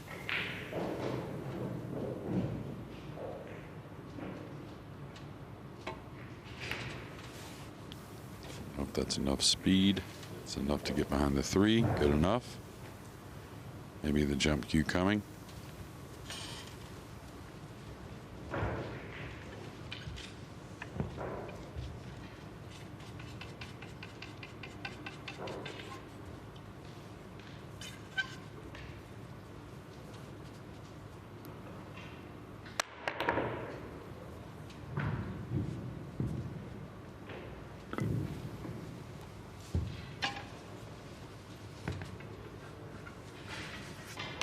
Oh, he's got a couple of options here. He can play the combo, or he can play the 1 off the 7. 1 off the 7 feels a little easier for some reason. Yeah, well, you hate to make the combo and things not go well because of the 7. Maybe the 1 drifts a little underneath it. He's shooting your shot, 1 off the 7. Key is don't overhit it. Got away from him a little bit there, and he's going to surrender a shot, it appears.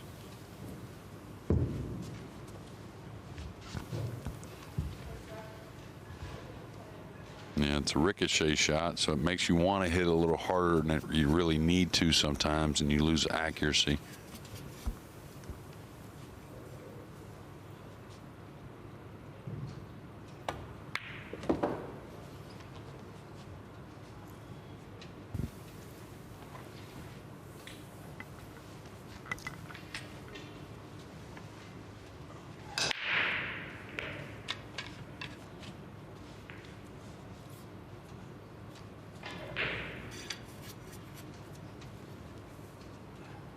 Bit of a stretch, this one.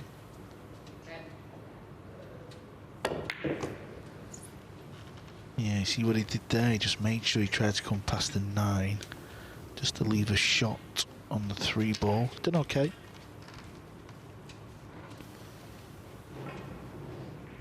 Yeah, odd position shot. I don't think the cueing is too much of a problem with the 9 near, but he's going to look to kill it up by the side pocket, take on the cut on the 4, and track the cue ball 3 rails around. So all about making the ball here.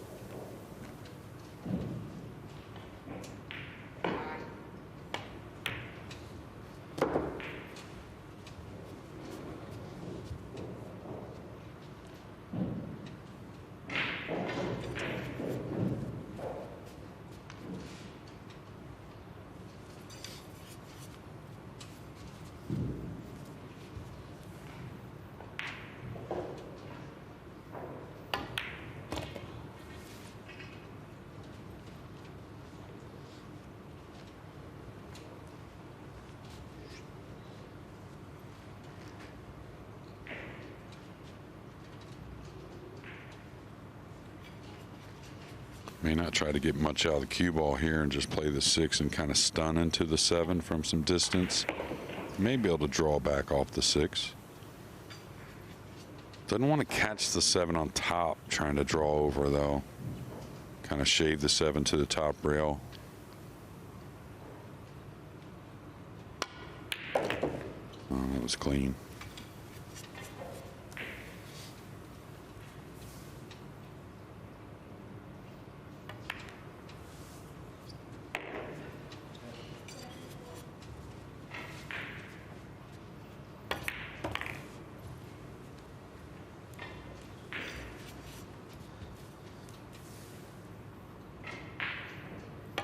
Well, he's losing confidence now. Is Sanchez Ruiz as he wins another rack in this match. It's now 2-1. He leads over Liu Qioi.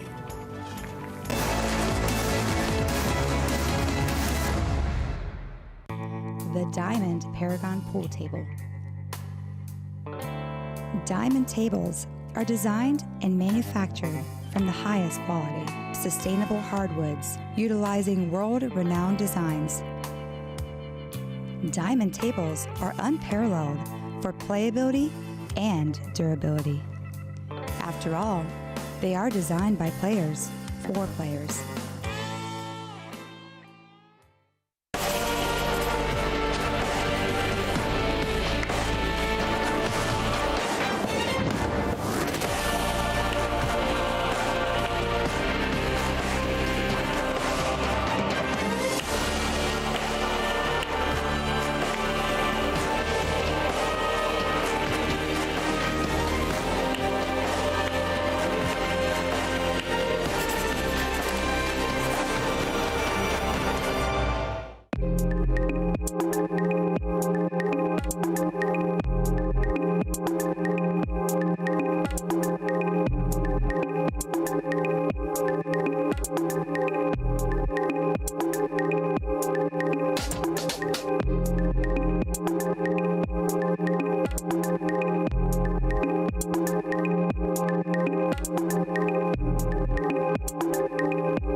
The fourth rack, Francesco Sanchez Ruiz is leading the match by 2 racks to 1 in the third rack.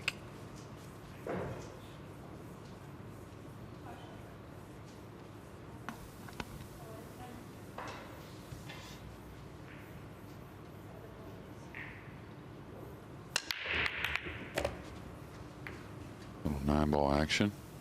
Oof. 1 down, a great shot on the 2. Pretty simple position on the 3. Gonna look to extend the lead here, Carl. Yeah, if he was playing an exhibition match for the fans, he'd just draw into the 9, but he's not going to do that.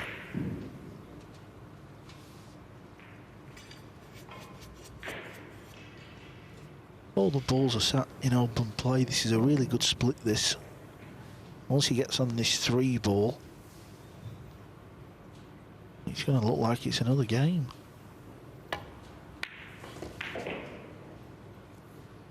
What's a little angle, though?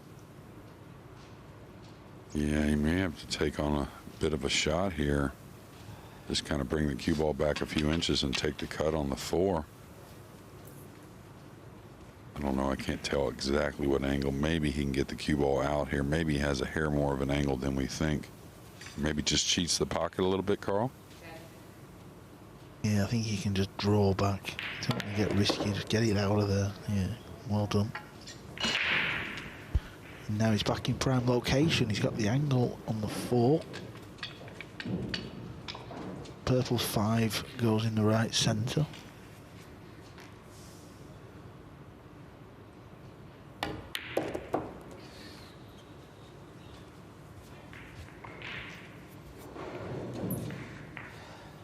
And then kind of just stop his ball here.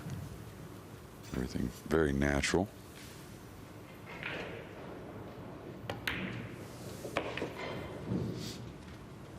It's a simple game, isn't it? Keep it simple. It never seems simple while you're out there, though, does it? No. I don't know if I'd necessarily say that, but it never seems the same. That's for sure. Sometimes when you're in stroke, it does feel a little simple, but it's amazing how quick it can change. 3-1.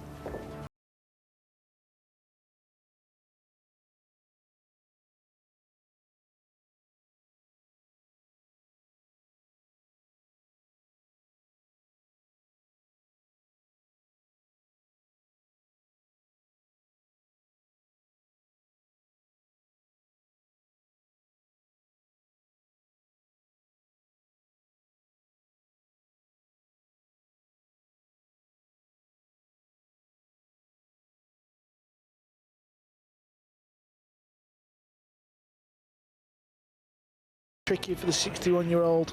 Real tricky.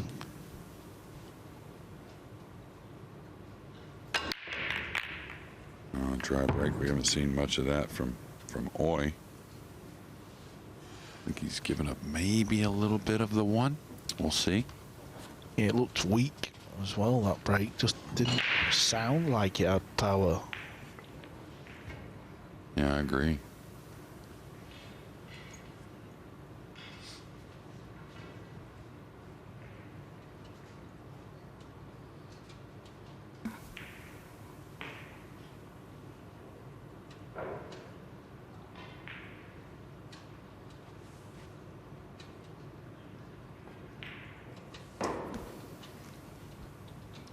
He's got a little lenience right on the rollout with the 2 a little covered up, so doesn't have to roll out as difficult, even though he doesn't want to let up at any moment. Yoki, it's your choice.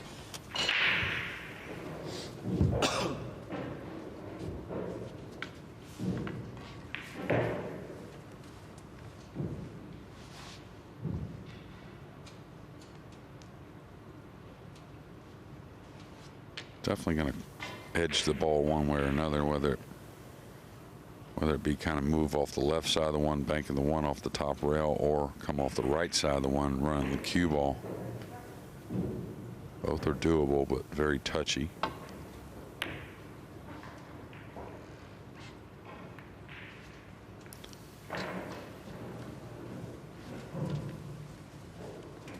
Just kind of okay there.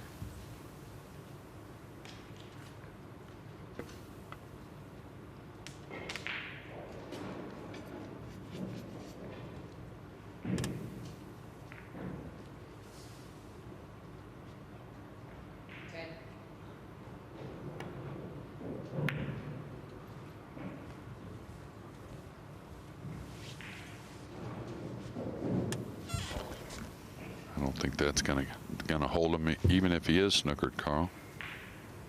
Yeah, I mean, it looks like he can see the edge. Well, he's gone for his jump cue. And this leads towards some kind of collision with the 8 or the 2. Watch out for the cue ball. Foul stroke. Trick shots from Roy, 3 in 1.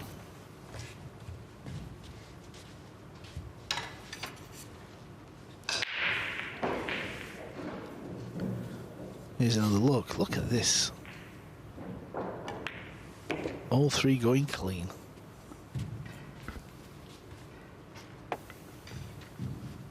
And players will start to wonder, am I going to run good against this guy at all? At some point you will. We know that for definite. Maybe the time is not quite just yet.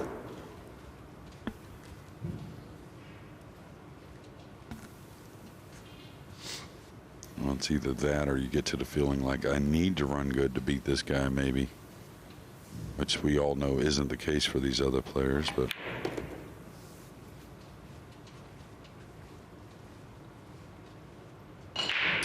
he's got that spring in his step. He kind of bounces round the table.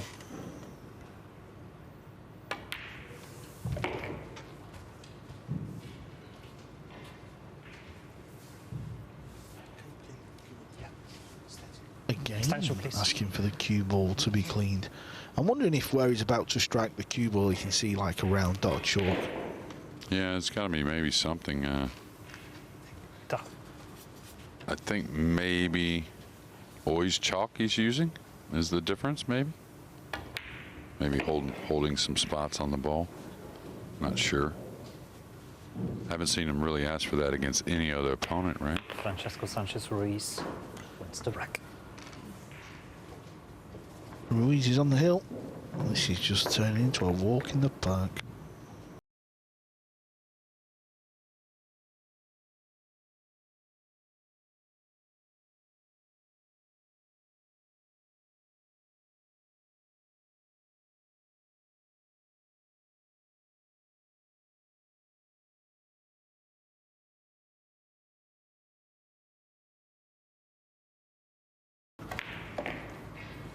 Take the lead. Melly needs a win. Skylar Woodward winning back-to-back matches has pushed Melly down to number 11. Top 10 qualify. Chris Melling. After day 5, this is day 4, so tomorrow, well, tomorrow's going to be a fun day indeed. Ruiz to break. There's the arc that we're so used to seeing.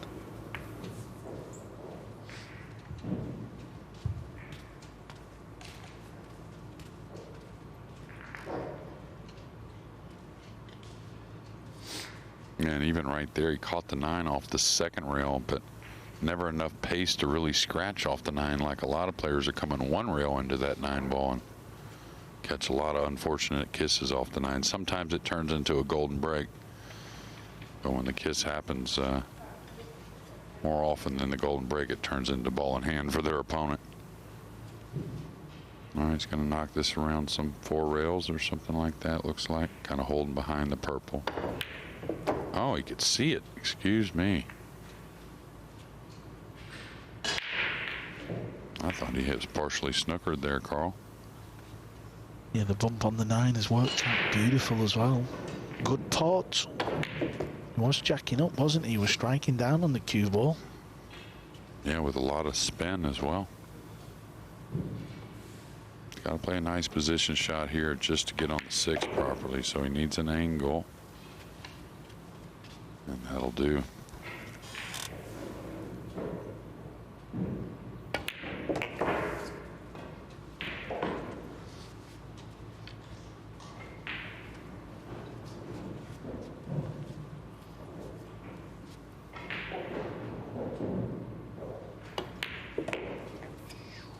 He's going to get a little the wrong side of the 7 here. So he's going to have to make a little bit of a decision. I don't think the 8 plays in the side. He could hold the cue ball, couldn't he, and play the 8-9 in the same pocket. I think that's the shot. Just kind of drag it in or hold it, whichever one you like.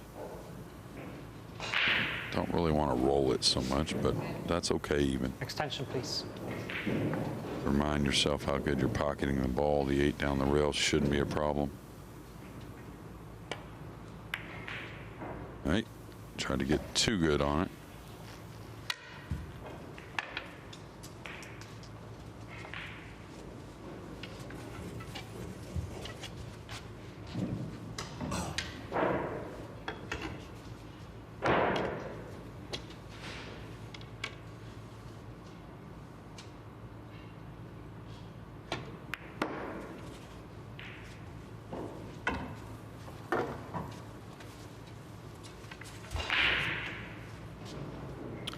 Rolling the cue ball forward, is he going into the 9 or is he just going to miss it enough? Nah, he'll put a hair stun, so should be okay. Yeah, that's perfect. Ruiz has missed a trick here. Cue should have been in 2 bits and he should have been walking out the arena. Instead, Oi wins the rack. It's now 4-2. I'm going to take a short break.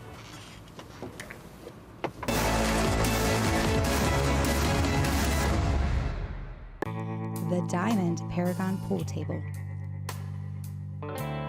Diamond tables are designed and manufactured from the highest quality, sustainable hardwoods, utilizing world-renowned designs. Diamond tables are unparalleled for playability and durability. After all, they are designed by players for players.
Thank you. The 7th rack. Now Yukioi is trailing 4-2 in the break. Now Yukioi will have thought, a little bit like my good self, that this match was over. Sanchez had 3 balls over the pocket, missed the 7, Oi to break. And that's the break we saw earlier today, making the corner ball, the 1. What has he made, 3? Made 3 on the break.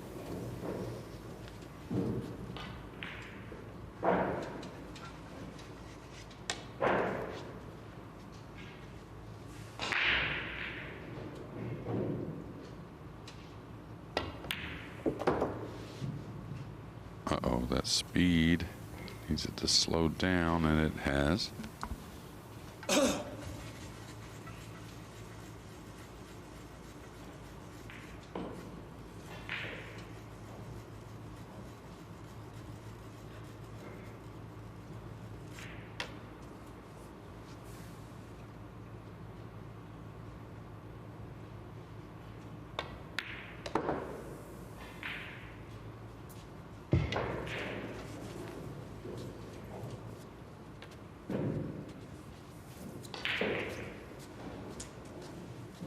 Happens a lot when you make a real easy mistake. Your opponent has the break next. And they always seem to do a break and run, so it doesn't just cost you the 1 rack, it always seems to cost you 2.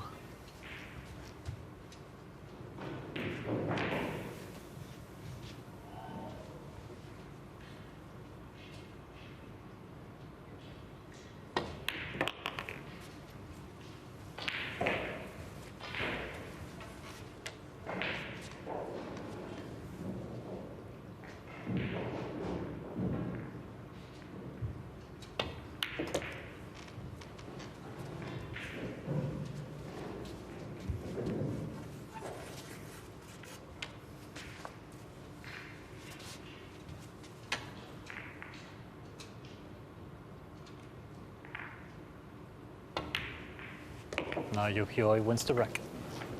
And 2 racks it has cost Fran. Oh, he's still in there. He can still nick this match.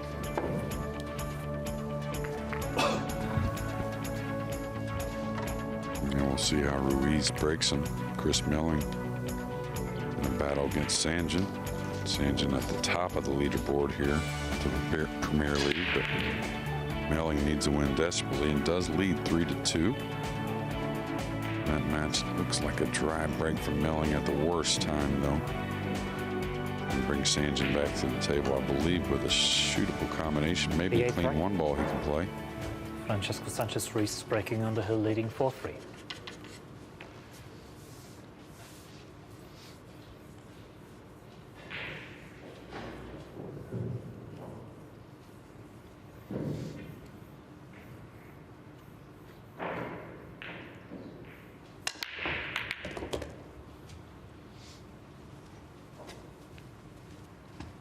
I'll tell you what, he has figured out how to get the cue ball to the center of the table much more often than his opponents. And that's pretty strong business, I'll tell you. And he's making balls, he's getting shots.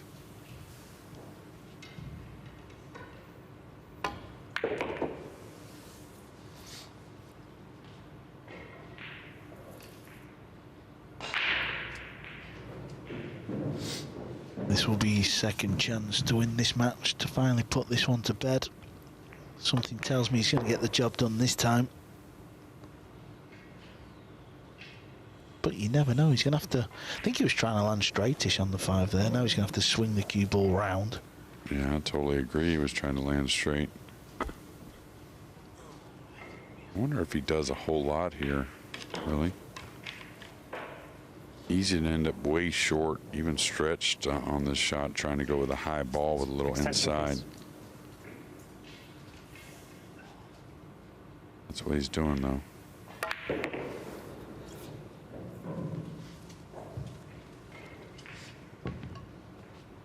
Pretty good overall.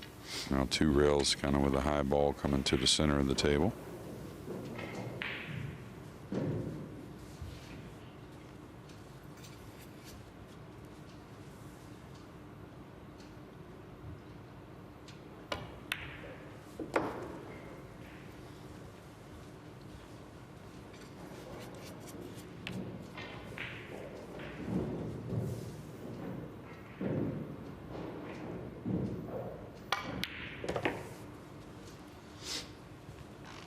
Chris Melling missed a pretty easy 3-ball there. So, it's day 4. We're starting to see some pressure on the players, and certainly going to see that throughout the night and into day 5, at least for some of them. Some are in the clear, but trying to improve their position with every match. And FSR in a great position as well. The routine 9-ball to get another W. And a W it is. That was a big match between 3rd and 4th place players in the league. Do not go anywhere, because up next it's going to be Shaw versus Strickland. Get your popcorn ready.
56 hopefuls go into action over 6 days.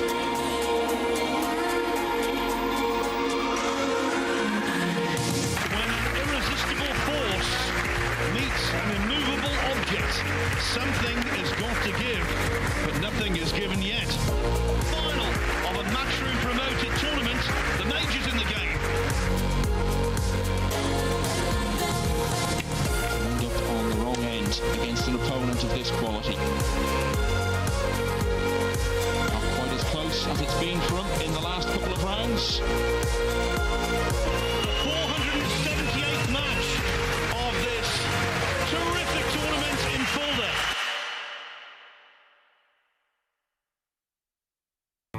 The Diamond Paragon Pool Table. Diamond tables are designed and manufactured from the highest quality, sustainable hardwoods, utilizing world-renowned designs. Diamond tables are unparalleled for playability and durability. After all, they are designed by players for players.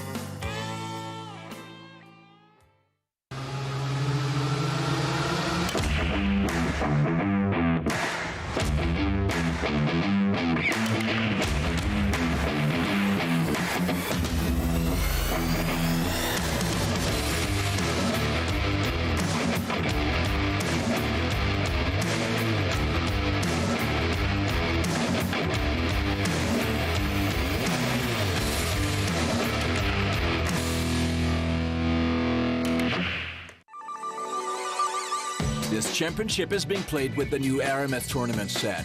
Featuring a unique molecular structure, it guarantees razor-sharp precision and unsurpassed longevity. Unquestionably the best pool balls in the world, this set is available in a TV and a value pack version, as well as in the new My Aramith Ranger of Ball and Q cases. Now you can bring and play with the best ball set everywhere you go. My Aramith, bringing new dimensions to your billiards experience.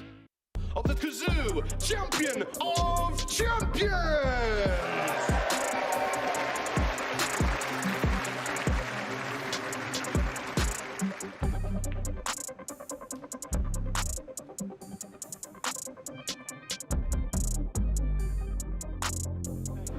It's time for a little bit of damage scan.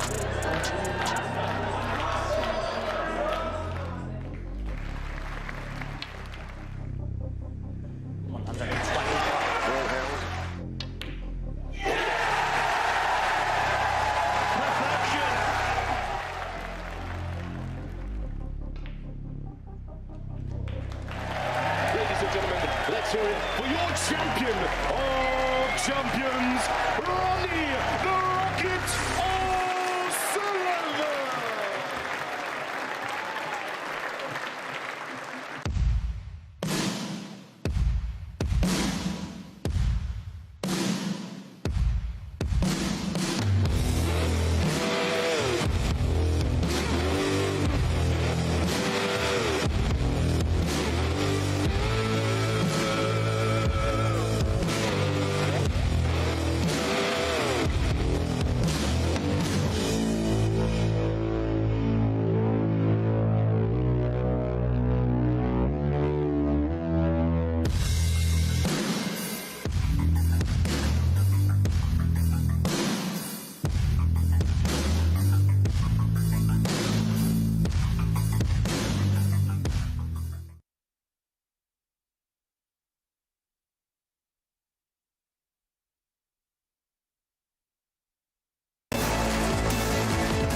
Two of the form players of this Premier League squaring off in the last match on the main table, and it all looked to be plain sailing for Francisco Sanchez Ruiz.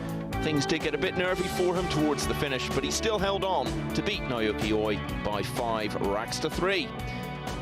And so he moves on to 9 wins alongside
Earl's performance here so far, he's been battling away with mixed success. Mixed success indeed.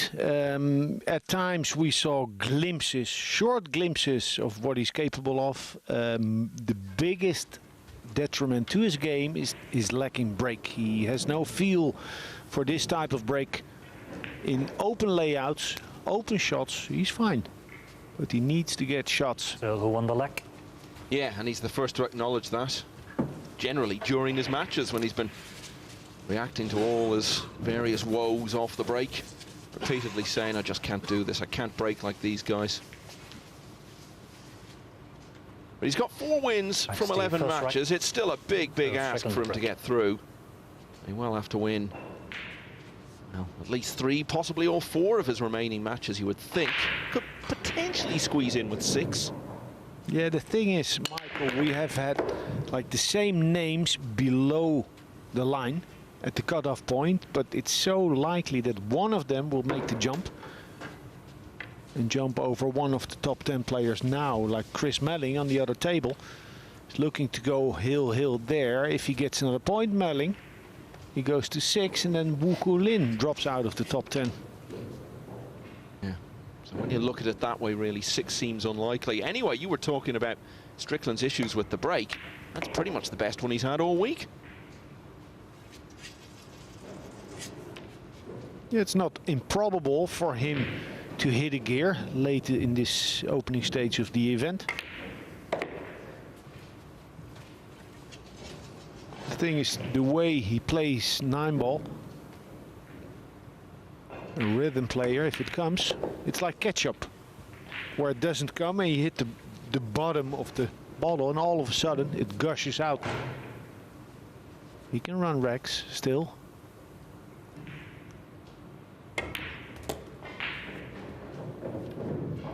He's trying to catch up with the players above him in the table. More of this will do very nicely in that regard. Break and run in the opening rack. Not what we've been seeing from him by any means throughout this tournament. It's been more about battling his way to victory by any means. But that was a very impressive start. Earl Strickland leads Jason Shaw 1-0. Over on table 2, looks like it's going hill. Sanyan Pelovanovic needs the 8 and the 9 to take it to that stage against Chris Melling. Thanks. Melling was to lose that from the position he was in. It'd be a real setback for him. It would keep him outside that top 10 as he heads into the final day of this phase. And it has now gone 4-all there. Yeah, all comes down to the last rack. On table 2, Pagulayan, really stellar display of the young man. Day 4. He started coming out on top from the second day onwards. Very solid, very stable. Chasing shot to break. A few lapses. I asked him about the secret, what made the difference. He said, well, I'm comfortable taking one match at a time. I'm enjoying myself. How's that for a break? Beautifully controlled cue ball there. And he has a lot of angle on the 1. Yeah, but this kind of angle makes the pocket big. He's not going to spear that 1 ball in.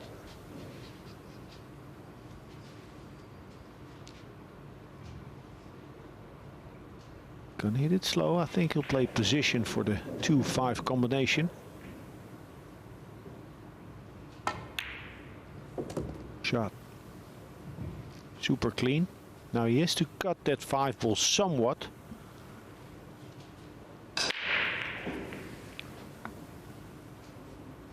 Watch out with the speed. Nicely done. And that sets him up for a break and run. Associated so much with the Mosconi Cup, where he was MVP in consecutive years. The only player to do that apart from Skylar Woodward and Niels Fyan. His biggest individual success, though, came in 2017 when he won the US Open. Last time it was played in Virginia. 8-0 up in the final against Declan Catchy. Went on from there to win 13-4.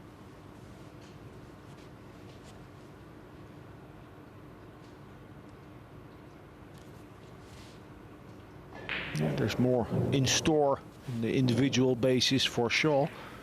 Extension, please. Got to keep putting the work in.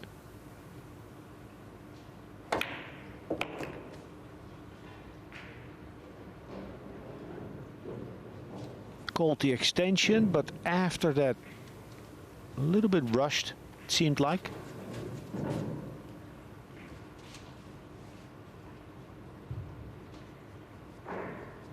Now keep it simple.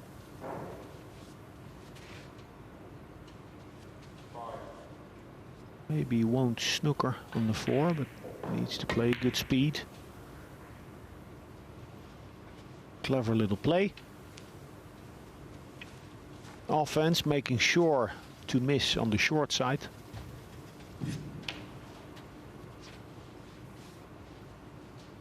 But in so doing, sacrificing the distance between the two balls, making it a little bit easier for Earl.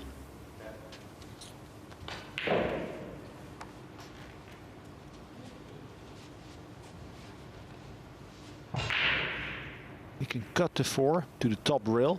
Just playing object ball, he won't be able to get that cue ball back to the short rail below.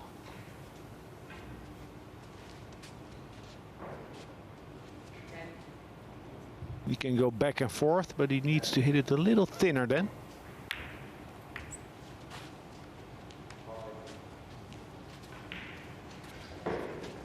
Now a straight back for Earl. I see him attacking the bank to the pocket, low right. Holding the cue ball close to the long rail on the left.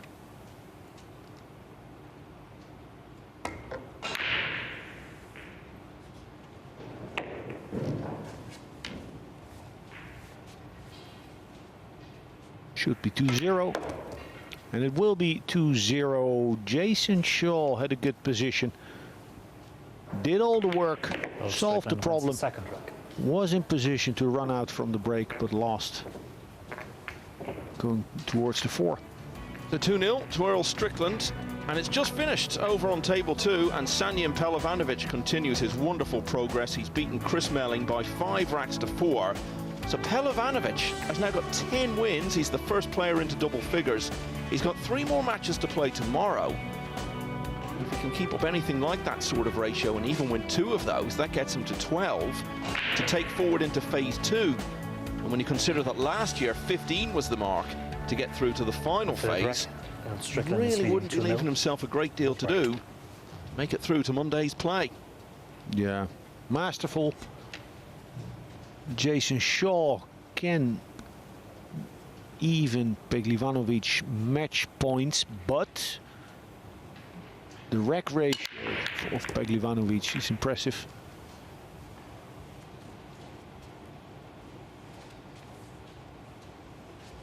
A makeable 2 ball, but he needs to play it with some overspeed, some extra speed to come around the 3 ball.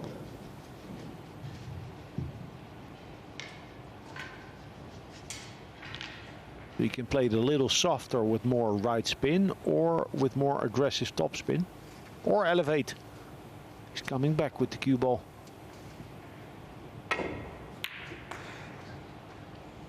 Maybe a roll.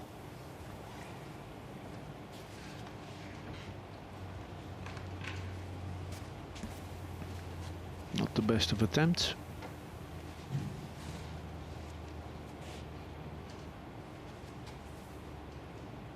Loading the cue ball up.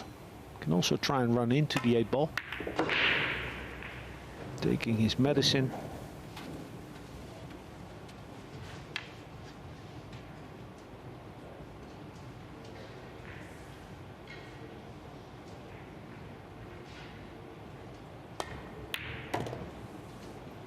Needs an angle. This is fine. Now if he comes back with the cue ball for the pocket top left, he plays for 1 pocket. If he plays stun run through, he would play for corner side.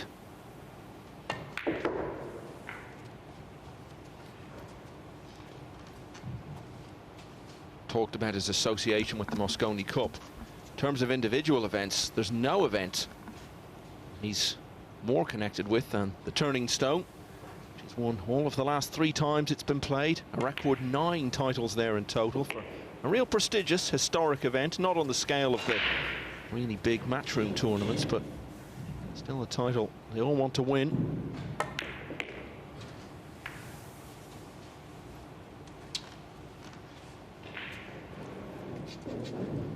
I hope someone can confirm or correct me, a viewer from the States, but I believe Earl Strickland back in the 80s and 90s won the Akron Open, big local tournament in Ohio, 10 times.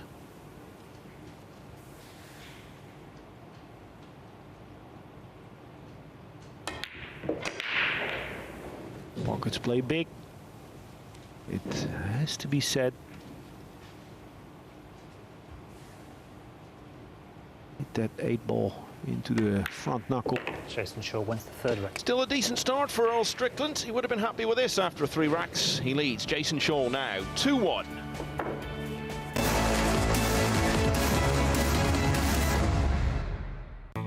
The Diamond Paragon Pool Table. Diamond tables are designed and manufactured from the highest quality, sustainable hardwoods, utilizing world-renowned designs.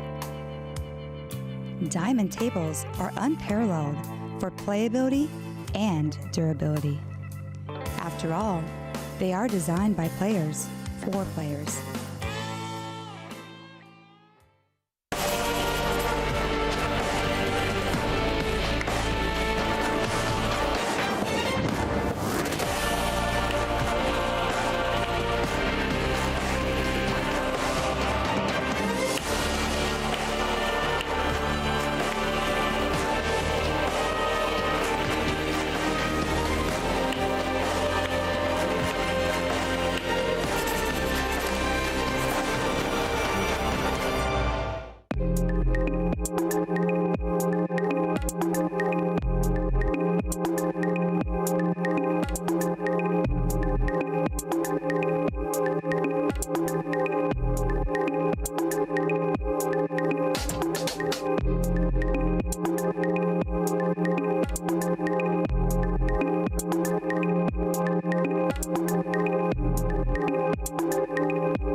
Well, we always knew Chris Melling was a good sport, but this really is taking it to another level. Just moments after a disappointing defeat, he's been good enough to join us in the commentary box. Commiserations, Chris, going down 5-4 there to Pelovanovic. What was your take on it? Rubbish, to be honest. I had a chance to win 5-3, I think it was. I was 4-3 up. And I spoke to Sanjin after the game. He thinks I got a skid on the 3 ball. I don't know if I did or I didn't. I didn't think I did. I think I just missed it, but... yeah, lacking in confidence. Think every shot that I'm going to play, I'm going to miss, no matter how easy it is. And I wouldn't wish it on my worst enemy, if I'm totally honest with you. How do you feel about it now? You're on 5 wins. You've got 3 more matches to play tomorrow against Sosoa and then Naoyuki Oi and then Khalid Al-Ghamdi. A couple of those down near the bottom of the table that you would fancy winning, although we know in race to 5 it's very unpredictable. But you're still right in there. Do you feel you're going to have to win all 3? Yeah, I think so. I mean, it doesn't really matter if you're bottom of the table or top of the table. There's nobody on that list that I haven't beaten. So, you know I can beat them all, but the way I'm playing at the minute and the way my confidence is very low, I'm struggling on every single clearance. I think, genuinely, every ball I'm going for, I think I'm going to miss it. And I know it's all in my head, but it's very difficult to get over. And obviously losing matches like that where, I basically give him the match, I give Jason the match. I've probably lost about 4 matches where I should have won. Well, let's hope this is therapeutical for you to share this with the viewers. Well, I've never missed a ball from the commentary box, so I won't be missing one of them. Listen, a good night of sleep and then desperate times call for desperate measures. Just bring your fight tomorrow. That's all you can ask for. Yeah, it's obviously I'm going to try and win. I don't turn up to lose matches. I try my hardest, whether that's win or lose, but it's just disheartening when you know how well you can play and you're not performing anywhere near your best. So are you the sort of player now who'll try to get in early tomorrow, get some practice to try and work it out of your system that way, or do you just try to write it off and just hope things start afresh tomorrow? Yeah, you've just got to write off, really. Turn up tomorrow. It's a new day tomorrow, and hopefully things go your way. I mean, the first match I lost of the day, I never actually saw a ball to pot. It was just unbelievable. I don't think I've ever been involved in a match like that before, and then he did the same to Earl Strickland the match after. So it's a case of obviously wipe yourself down and go again tomorrow. That was Long Duc Tien you were referring to. That was good. Yeah. From earlier today. Anyway, back to the present day. Jason Shaw was 2-0 down. Close to 2-1.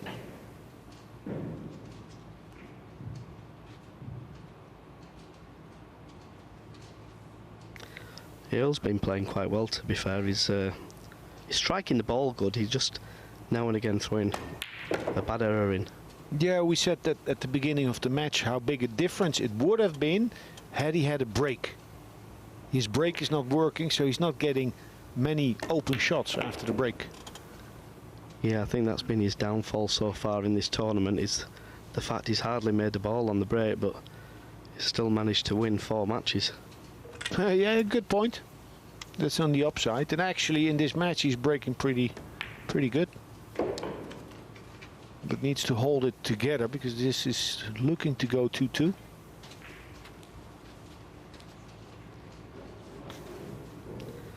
Yeah, when you watch Jason plays, you just think that he hasn't got a care in the world.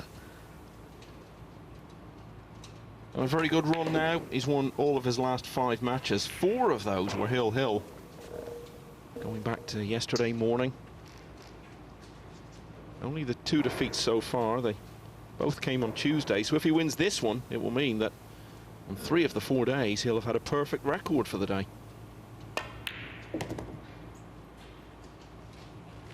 Even the 2 defeats he had were both only 5-4, so wouldn't have taken much to happen differently for him to be chasing the almost impossible dream of a 100% record. That builds confidence.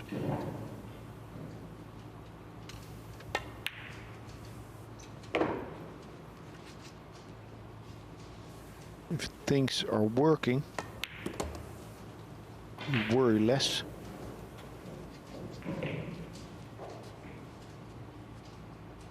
From 2-0 down, he completes the recovery to 2-all. Now over on table 2, Shane van Boening is currently in play, looking to level at 1-all against Chu Chi Yu. Bottom of the table, just 1 win from her 11 matches. Van Boening in need of some wins though. He's only got 6 with this match and then 3 more to go in this phase. Yeah, and Chu Chi Yu just had a great chance there and she missed. I think it was a 4-ball in the corner. Shane had a nice little roll to get position there into the 7-ball, I believe. 2 racks each. Earl Strickland the break. Boening, semi-finalist in this Premier League. His first appearance in it last year. A few weeks before he won the World Championship for the first time at the same venue in Milton Keynes. Well, enough oomph in the break. Shane van Boening wins the rack. Gave it everything he has. With no position. Would he be tempted to go for the carom on the 5, Chris? What do you think? I think he can cut the 2-ball in. It's very thin and the cue ball will be racing around the table, but I like your shot there, Alex. Just send the 2 round the table and draw into the 5. 2-ball. Be nice to the senior in this event. Nice enough. You were about to say old man there, weren't you, Alex? No. No, I think I can be diplomatic. The 3rd rack. You can play this at a nice speed. Break 1 rack each. These blind angle cuts can be nasty if you play it a little slower. But he's definitely broken better with the 3 that we've seen so far in this match. So have you noticed anything different? Any reason for that? Practice time. You know, he's a stubborn man. So he's been going at it at the practice table, giving it a lot of thought. Yeah, and that's a poor shot there that Earl's played. He wanted the cue ball in the middle of the table so he could float the 4 in and play the 6 into the top. He may be forced to try and cannon the 8-ball in here and bank the 4 up in towards the corner. Yeah, he can't control the 4-ball so good if he's going for the carom. Carom number 2. Trick shot. I like the shot that he was playing, Alex, but I think if you control the cue ball and leave it where the 8 is, you leave yourself a lot more options. Yeah, you mean he overhit it a little bit. A lot of speed. Now this is a pressure pot. Maybe lucky. Maybe lucky. No roll for Earl Strickland. Jason can tap it in, go 2 rails towards the 9. That's a pity, that. Yeah, just one loose positional shot there onto the 4-ball for Earl. It looks like it's going to cost him this rack. That's what you were saying, Chris, that this is what's undone him so many times this week, just throwing in that unexpected, unforced error when in a good position. And so Jason Shaw going to make it 3 racks in a row, and he leads for the first time in the contest against Earl Strickland at 3-2. Shane Van Boening did win that second rack against Chu Chi Yu, so it's 1-1 in that one now. It's one he really needs to win. Get himself onto 7 going into the last day of this first phase. Yeah, it's easy to get comfortable in this format. Maybe not for you, Chris, or others at the lower half of the table. But if you're doing okay, someone like SVB could think, well, I'll be fine. Break 6. But these are races to 5. It's easy for a match to get away from you. Like you against a Vietnamese player, you did not have one open shot. Yeah, and that can happen in the game of 9-ball. It's a cruel game sometimes. But to be honest, Alex, I've done it to enough people throughout my career, so it's going to happen to me eventually. Yeah, live by the sword, die by the sword. Nice little break by Jason Shaw. That's also it. If you've won so many matches, 9 out of 11, you've had many good breaks, so you expect to break good. Yeah, and he does it the break well, does Jason. He's got a very powerful break. But not only that, with the cut break, the way he plays it, he controls that cue ball. He tries to send it off the side rail in towards the 9-ball, try and get that 9 moving, and also control the cue ball at the same time. Now it's tight. He's taking an extension. 2 ways to go, or play it very gentle. Use the side of the pocket, or elevate and make that 2-ball hop a little bit. Yeah, and that's just one of them shots there that's really going to hurt Earl. I wasn't sure whether the 2-ball went, but when Earl was watching that one go in, that was definitely hurting him. Nice shot. Makes it look easy, but those long ones, he's very efficient always, but especially in this tournament. His cueing is really good, keeps the game simple, and he's making those long ones.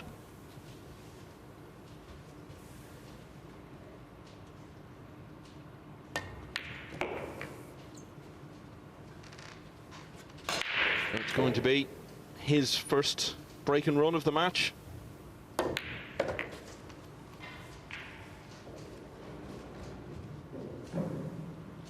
Seems to have taken no time at all for Jason Shaw to come from 2-0 down and lead this match by 4 racks to 2.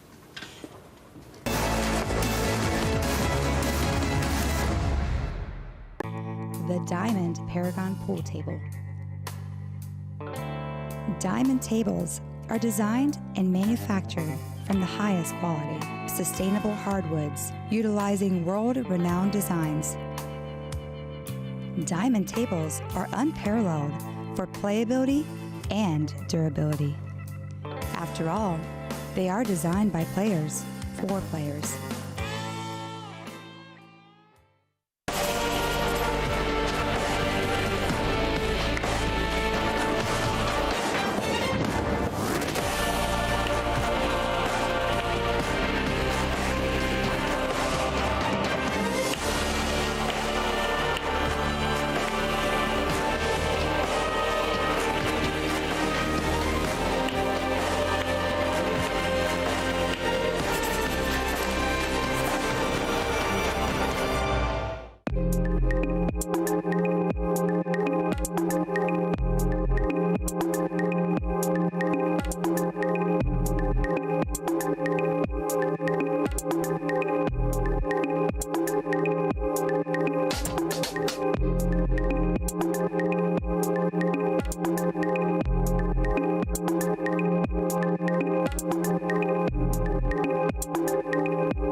Earl Strickland has been breaking much better in this match than he has throughout the tournament. He's going to need to do it here, because as he steps up to the table, he's 4-2 down and has got to win all of the 3 remaining racks.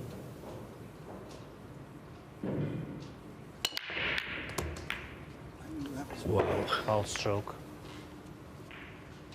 Ball in net. Yeah, that's, I feel, not bad luck. I mean, if that cue ball goes zigzagging in that quarter of the table, you run a big risk.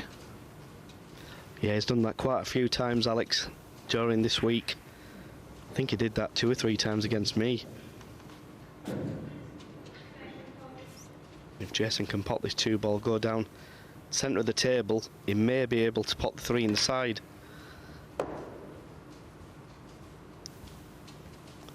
Well, he's a little bit straight.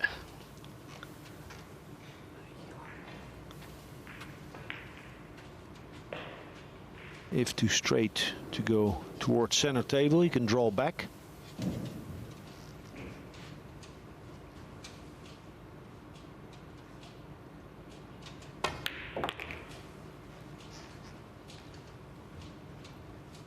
Not easy, needs some speed here. If he goes directly towards the 8, then he can limit the speed the most, but then he's messing with the 8.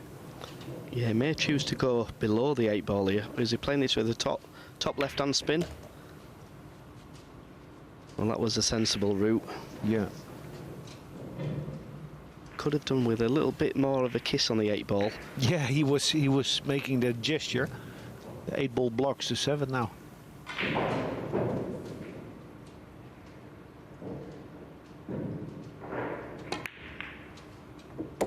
Wow. It's almost as if the pockets are getting bigger by the day. Or it's probably that the players have more feel for how much margin they have on shots. Yeah, he certainly missed that by quite some distance, but it was only the pace that allowed that to drop. And I think he transferred a little bit of side spin onto the object ball. Well, this is going to have to be a real good shot, unless the 7 passes the 8. Extension, please. It does. It's one of those positions, if you land perfect, you're fine. The cue ball 3 inches to the left or right, and it's a nasty shot. I'd rather be a little too far than too short. And that is absolutely inch perfect. Beautiful.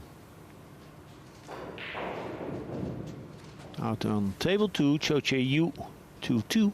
Level the score against SVB. Well, this is going to be a tough one for Earl Strickland to take. Did get the break sorted to some extent in this match, and he got off to a good start, leading 2-0, but missed his chance to stretch that to 3 and didn't win another rack. Jason Shaw is the winner by 5 racks to 2. So one more match to come on the main table tonight. It's the current world champion Francisco Sanchez Ruiz against the former world champ Alex Pagulayan in just a few minutes.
$256 hopefuls go into action over 6 days.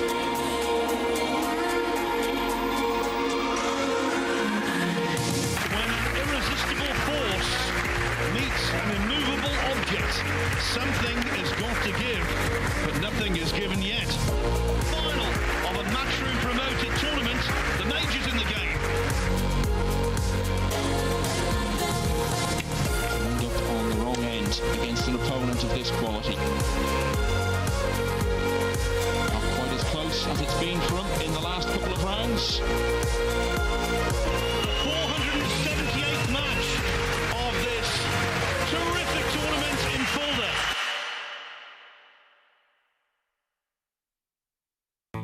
The Diamond Paragon Pool Table. Diamond tables are designed and manufactured from the highest quality, sustainable hardwoods, utilizing world-renowned designs. Diamond tables are unparalleled for playability and durability. After all, they are designed by players for players.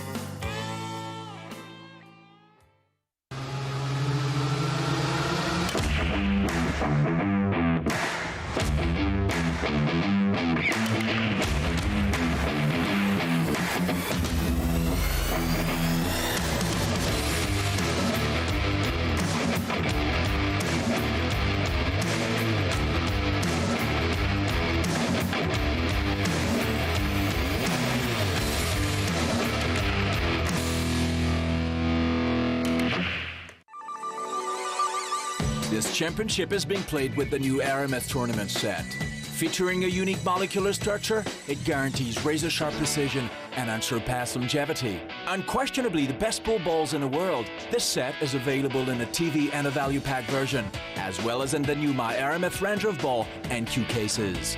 Now you can bring and play with the best ball set everywhere you go. My Aramith, bringing new dimensions to your billiards experience. Of the Kazoo Champion of Champions!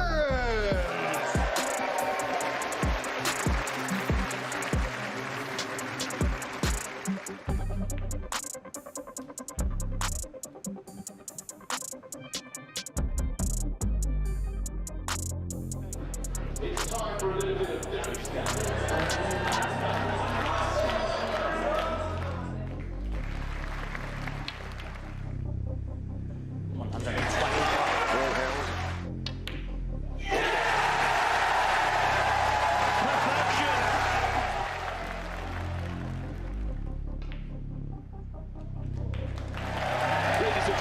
Let's hear it for your champion of champions, Ronnie the Rocket O'Sullivan!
Strickland got off to a good start against Jason Shaw. He was leading 2-0. He had a chance to make it 3, but once that had passed him by, Shaw really just took over and continued his wonderful run in this tournament. A 5-2 victory for Jason Shaw. 10 wins for him after 12 matches. The same record as Sanjin Pelovanovic, those two setting the pace. Remember, the top 10 in that table at the end of tomorrow night will progress to the next phase, and all wins will be carried forward.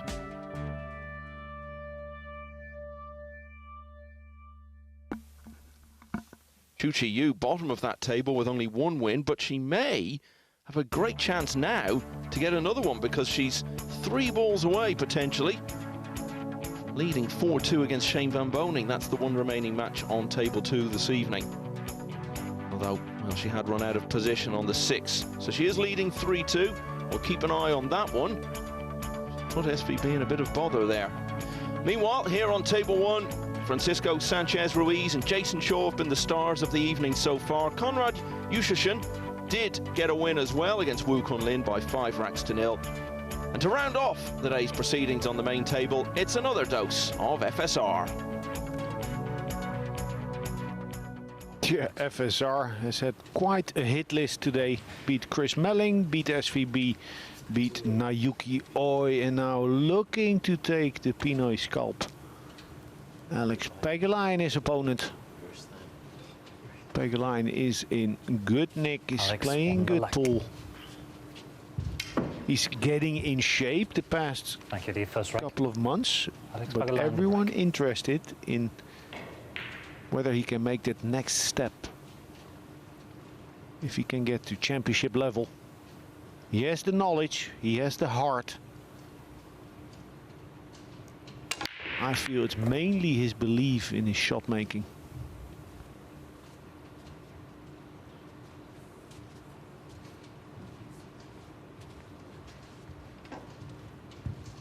Open shot on the 2, but the 8 ball is big.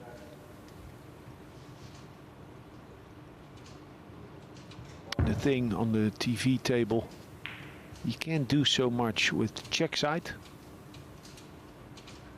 Keeping an eye on table 2, Chu Chi-Yu had a tough pot on the 6. She had to bridge right over the 9, but she's made the pot. Now she's added the 8, and she has a simple 9 to get to the hill at 4-2 against Shane van Boening. This would be the surprise result of the week. Wow, beautiful shot by Pagulayan, and this is a 4-2 lead for Cho Chae-Yu. There would be something.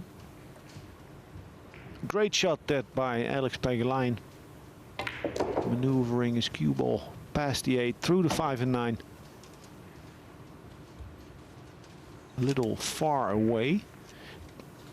And recreational players, snooker players that are watching, it's not so much the cue power here that would be a problem. It's if he needs to force his cue ball, but whenever you're forcing and adding spin and rotation to the ball, it becomes harder to control the cue ball on this ice rink because it's really slippery.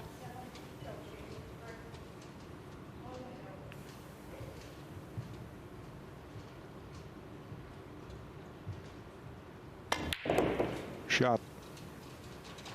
Beautiful. Cheating the pocket. On purpose, creating an angle that wasn't there. Beautiful shot. 44 years of age, Alex Pagulayan, originally from the Philippines, now represents Canada. He's been a citizen of that country for over a decade now. Former winner of the 2 biggest titles in the game, World Championship and US Open, in consecutive years.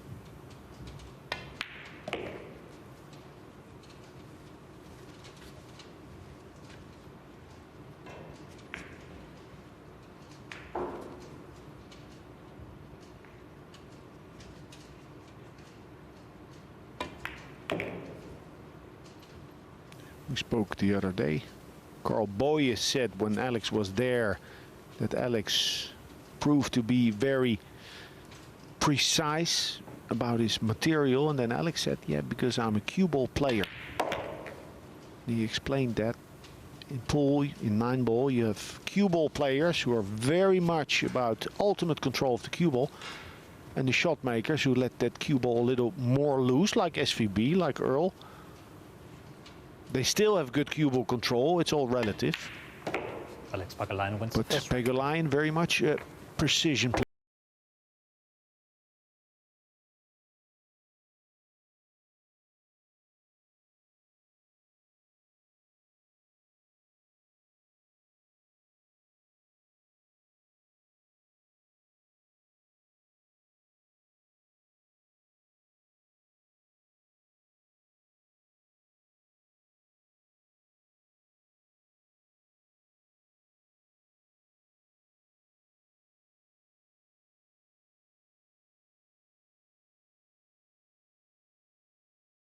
And 1-0. FSR, his fourth match of today. Looked in dead punch earlier, then against, I'm talking about his match against SVB, then later against Naoki Oi. Some flaws. It's tough. These champions are not playing on autopilot. They're working. As flawless as they sometimes make it look. Yeah, he had a mixed start to the tournament. 2 wins, 2 defeats from his first 4 matches, but it was pretty obvious really that he was still battling the effects of his journey from the United States, arriving just before the tournament started, and he was struggling with a head cold as well. But once he had shaken that off, he's hit his stride so well. He's won 7 of his last 8 matches, and the other one was only 5-4 against Jason Shaw. His thought process here, he looked at a push out to where his chalk is, but he can run into the 5 and bump that 2 ball up using the 7 and 9 as blockers. I actually like that shot because then he keeps initiative. I would be reluctant giving Alex Pagulayan option. Shane Van Boening did get back to 4-3 down, but he scratched off the break the next rack and may have left a chance here for Chu Chi Yu.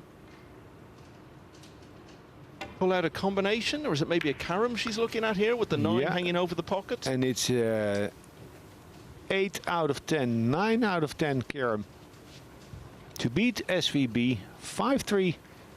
And she's done it. The simplest little shot. What a moment that is for Chu Chi Yu. She finally got her first win early in the day, and you were dead right, Alex. You reckon that off the back of that, when she came back here this evening to face extension called 2 of the last 3 winners of the World Championship in Alban Ocean and Shane Van Boening, that she had a great chance to win against one of them. Well, she's proved you absolutely right. A huge result for her.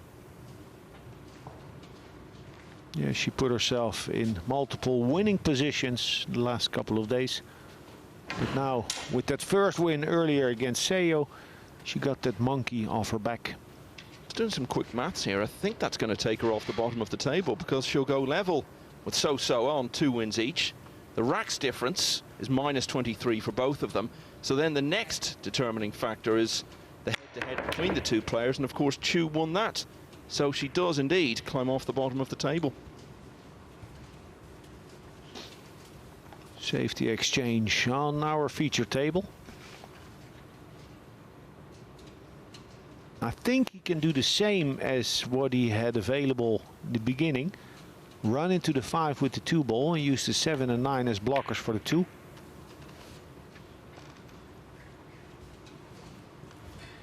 Play the type of 2-way shot here. This is makeable for Pagulayan.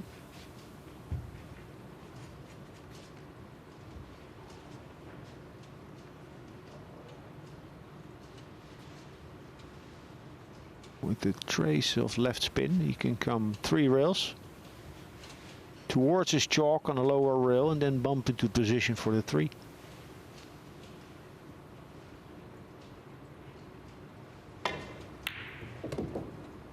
Ooh, that's a little too much. Still open. Easy it is not. 7 is a big ball. The side pocket on the left is big.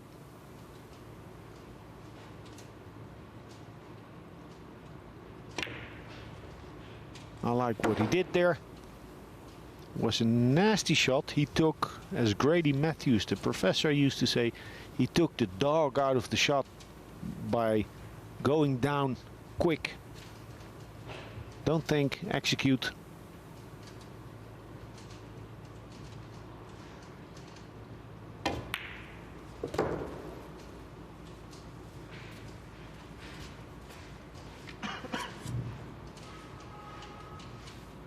Few players who won all of their first 4 matches in this tournament. Pagulayan was one of them. And he had a bit of a tough spell. Lost 3 of his next 4. That became 4 defeats in 6.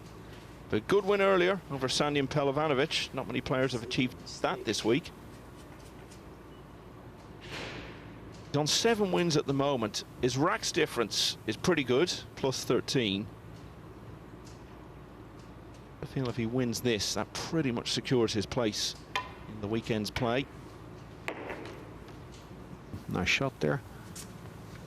That high-pitched sound, little speed and a lot of rotation. This tells the tale. FSR trying to get some energy from somewhere. His 4th match of today. His 3rd of the evening.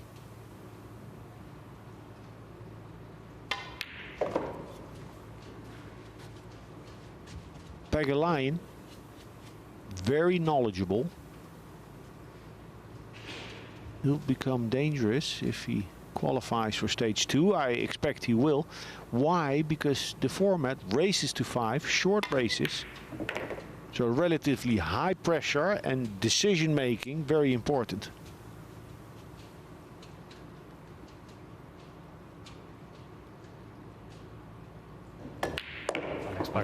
He leads 2-0. So this is the last remaining match to be completed on this 4th day here at the Morningside Arena in Leicester. Let's just look at Shane Van Bonening's situation. After that defeat, he's on 6 wins from 12 matches, so still got every chance to get through. Now, having just been beaten by one of the ladies in the field, he comes back here tomorrow morning to play the other one straight off the bat. That will be So-Soa.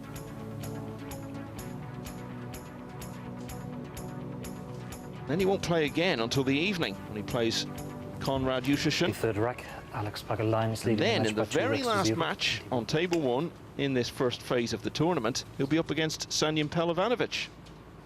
Ooh. He's in a tough spot. Yeah, he is definitely in a tough spot. And let's assume that he beats Soa. Then he'll be on 7-1 matches. That doesn't guarantee anything. Yeah, and I mean, even that is a big assumption to make, given that he's just lost to Chu Chi Yu. So that's going to be one of the big narratives of tomorrow. Shane Van Boening, a semi-finalist in this tournament on his debut last year, managed to get through. He's in 9th place at the moment. Let's see how Pagulayan solves this problem. Problem being the 4-ball.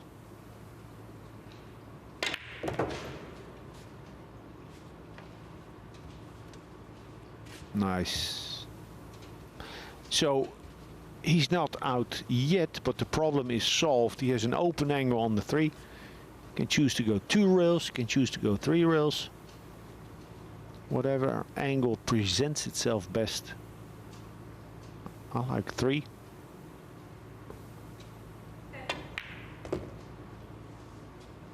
He's not playing to break.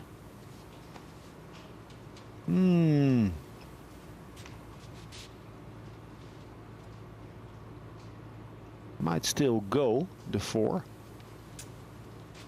But then what?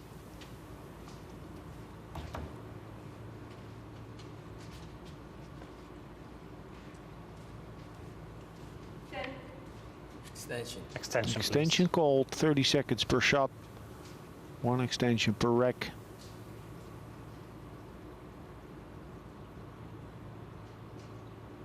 Looks like a safety stroke. Oh, I'll take it back. Saw enough of the 4. Okay, here it comes.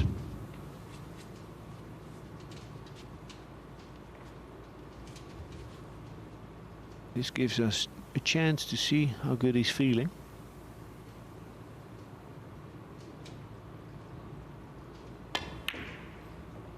Ball stroke, ball in net. Snatched it. 5 balls frozen.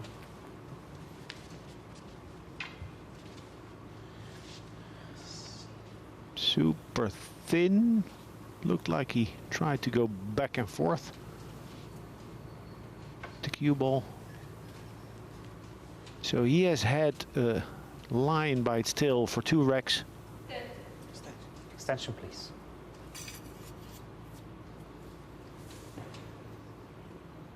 Speed sensitive this.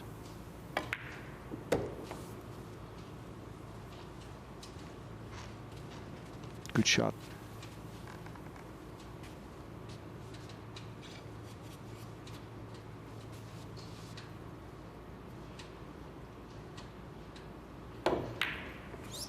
Oh, yo. Fatigue. The worst shot we've seen him play for about 18 months. You bet. Can't believe what I just saw. And yet, I understand. He's played a lot of high pressure pool, and then today, day 4 in the PLP has been a long day for him. Nice and tight, this roll up. Now the 6 is at a very nice distance from the long rail for FSR. So the hit is easy, but then what?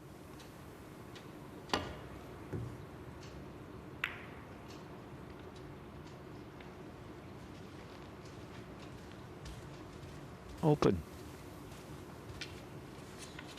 Yeah, Pagulayan will have never expected that. Very uncharacteristic miss on the 6 by the Spaniard.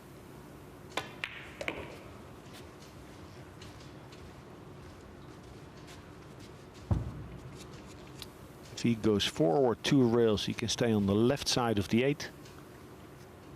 Most favorable angle.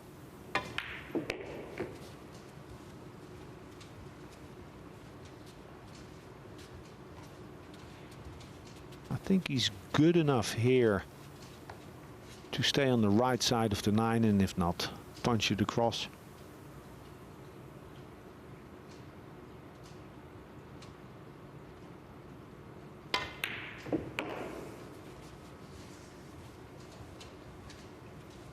We didn't see this coming. Pagulayan, break and run in the opening rack. Set him on his way to a very fine start here. He leads the world champ 3-0.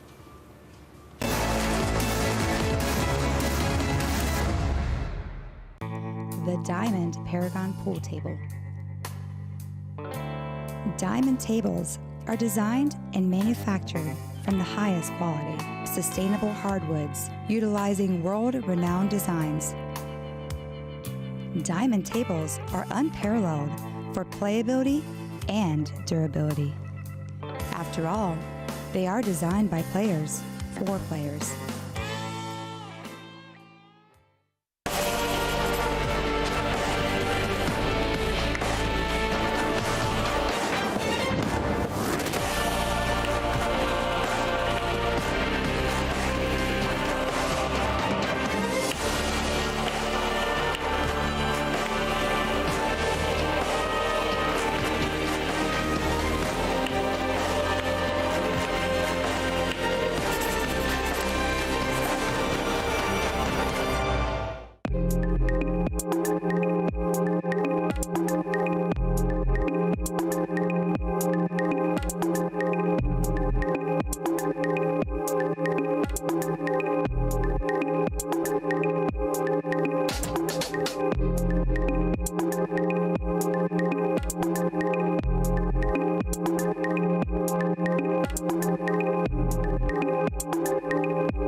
Fine start for Alex Pagulayan.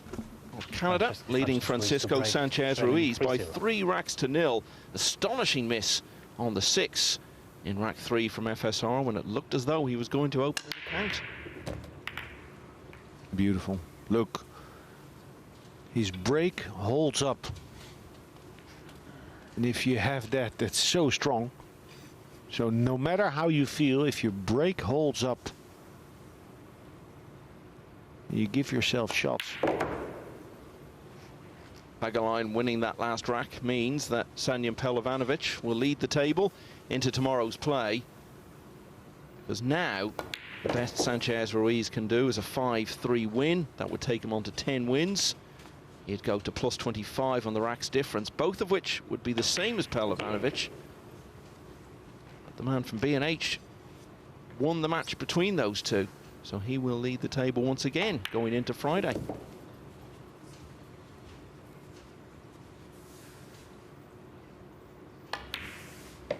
Yeah, sure, he clears up fast and loose, trying to get some energy from somewhere.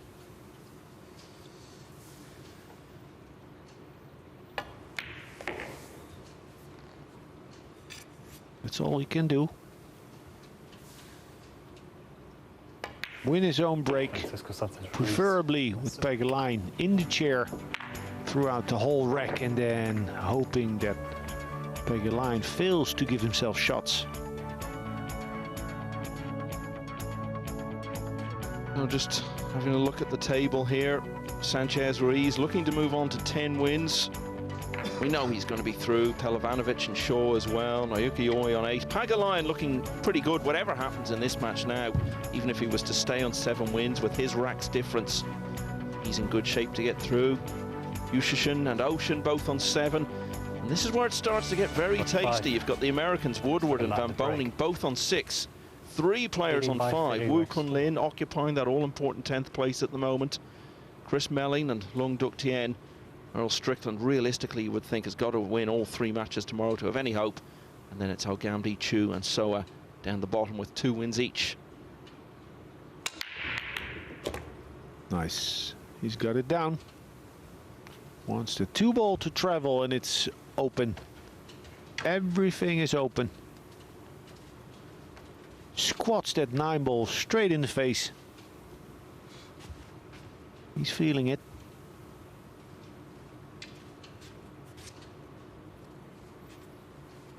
Talking earlier about the fact that he's in that elite group of players who've won both of the 2 standout titles in the game, World Championship and US Open. And in both of those cases, he'd lost in the final before winning the title. Beaten by Torsten Homan in the World Championship decider 20 years ago this year. Last staging of the Cardiff era. Came back to win it the following year. The US Open, he had lost to Ralph Souquet in the final in 2002, a close one. Again, turned it round, albeit that it took him 3 years in that case to land that title. He's been a World Masters champion as well. Back playing some of his best stuff in years so far in 2023. Yeah, there's a lot of good pool still in him. Just needs to commit, travel, play tournaments. And as competitive as he is, the animal in him will do the rest.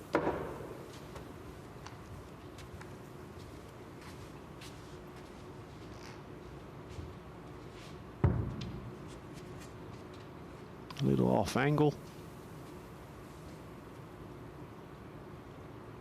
Not gonna do too much check side.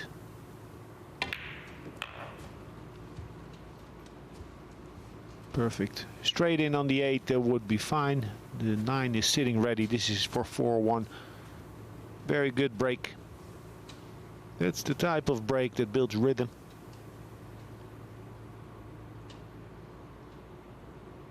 Then you can trade blows with FSR.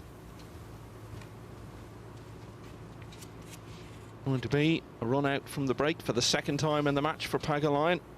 This time It's going to take him to the hill.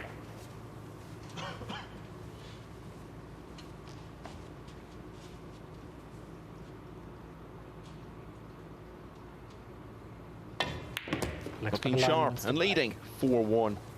Jeremy Jones, your opposite number in the Mosconi Cup in the captaincy side of things for the last 3 years, Alex. I was discussing this with him yesterday. Now, you look at all the success you have had with the European team. That makes it, I think, 11 of the last 13 now that Europe have won. Now, when Britain and Ireland were in a similar position, going through a spell like that in the Ryder Cup, Jack Nicklaus came up with the idea of expanding it into Europe. And that, of course, brought about the birth of the modern Ryder Cup. What would you think of a suggestion if this was to continue for the US and they were to continue to struggle to bring through new players? If there was to be a switch to Europe versus North America, and then you're bringing the Canadians into it? Rec 6. What do you think of that option? Pagulayan, Mora? Yeah, on the one hand, okay, this is a non-answer. On the one hand, yes, I mean, competitive is good. And if they did it in golf, why not in pool?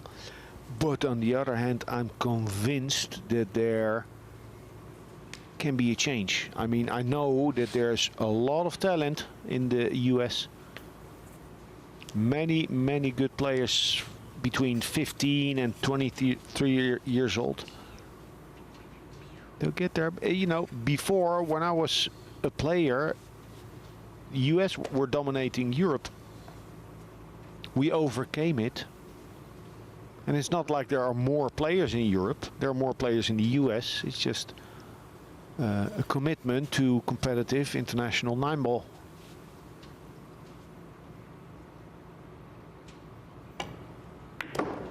I'm a believer, and I would actually love to be part or to contribute to the growth of top pool in the US. They're there. I've seen them. Well, this is it. Jeremy always says this, that players are coming through, and it might take another few years for that to really show through in terms of them getting into the Mosconi team and strengthening it. And I think everyone in the game hopes that happens. Basically, I think it's a numbers game, so you have Fargo rate. This is to measure a player's level. There are only 2 American players who are over 800.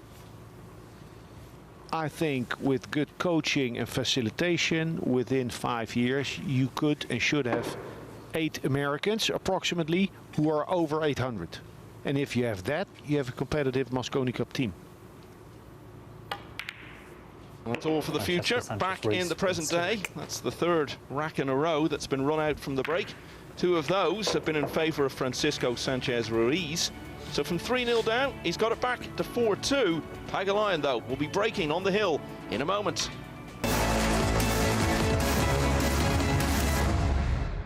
The Diamond Paragon Pool Table.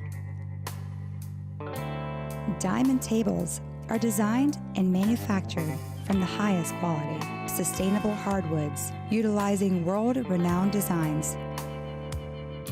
Diamond tables are unparalleled for playability and durability.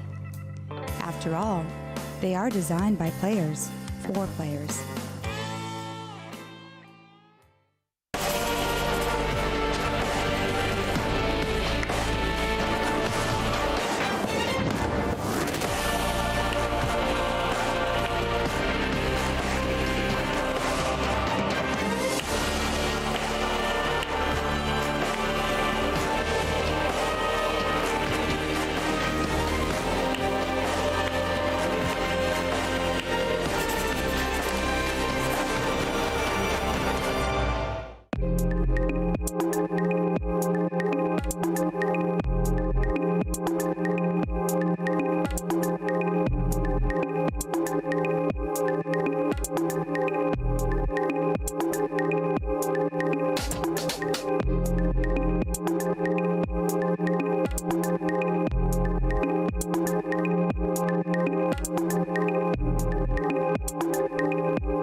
Francisco Sanchez Ruiz still battling. The 7th rack. Two breaking runs in the last 3 racks. He was 3-0 down. 2. He's still in it at 4-2 behind. But Alex Pagulayan has been breaking pretty well himself. And here's a chance to close this out and wrap up day 4 at the Premier League.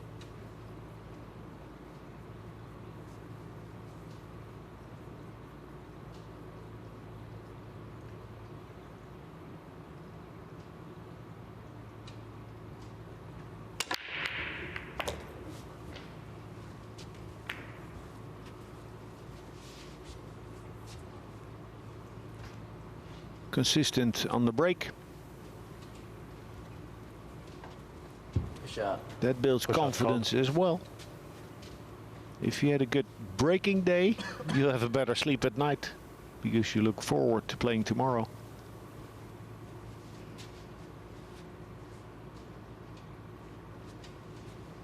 Push out called. FSR will see the 2 ball if Pagulayan rolls into the 4.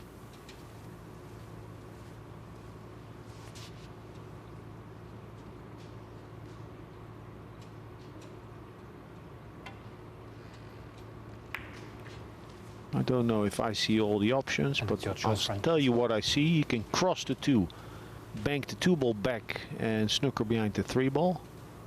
He can clip it on the low side, leave the 2 ball there, snooker behind the 3 with the cue ball close to the middle diamond on the short rail.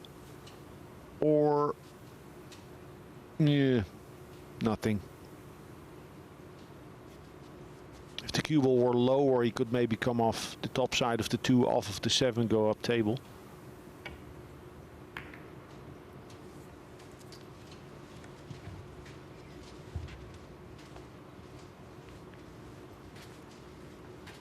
I don't think Pagulayan has full sight of that 2 ball. If he does, then FSR will be in trouble.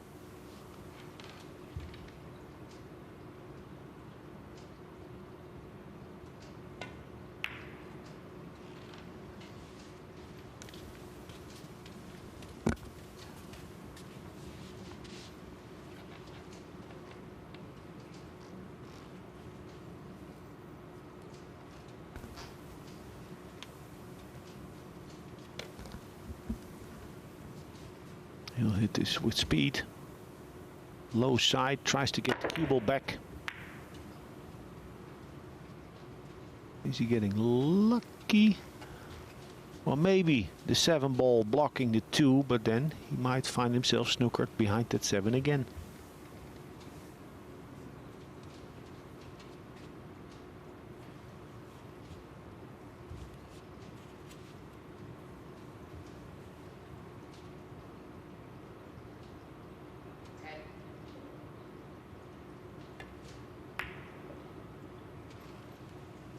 Tight. 2 ball near the short rail. That's not good, but he's tight on the 7. Taking the extension off. That's what players with an extension will do if they need to swerve the ball.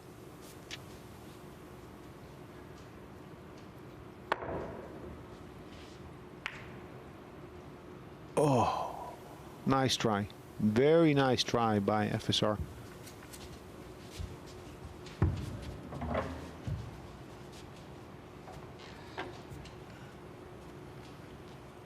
Funny how the pockets look forgiving all night, and then on that attempt,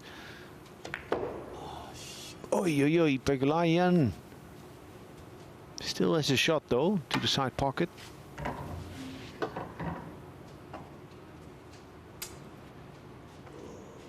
Francisco was standing there almost like a golfer waiting for a putt to drop from the lip of the hole, but eventually had to return to his chair.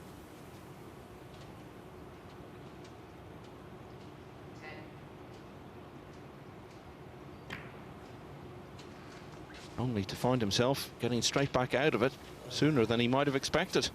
Let off here at the 7 and the 8 and 9. He'll be the first one to tell you, Pagulayan, that this was an unforced error.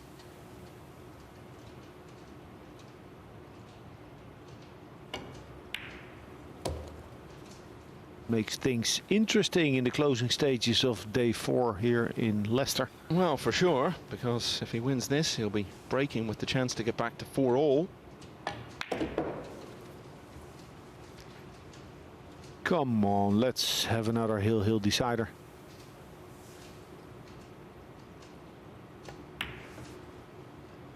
One time for the home team. Nearly 7 in one day isn't enough for you, Alex.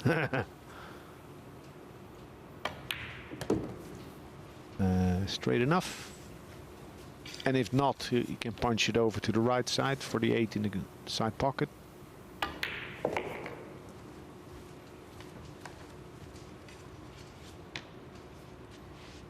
And that 2 didn't drop. Sanchez Ruiz might have felt there was a pretty good chance he wouldn't play another shot in this match. As it is, he's going to play at least one more rack. It's close to 4-3. ¿Por qué no? Why not? Why not?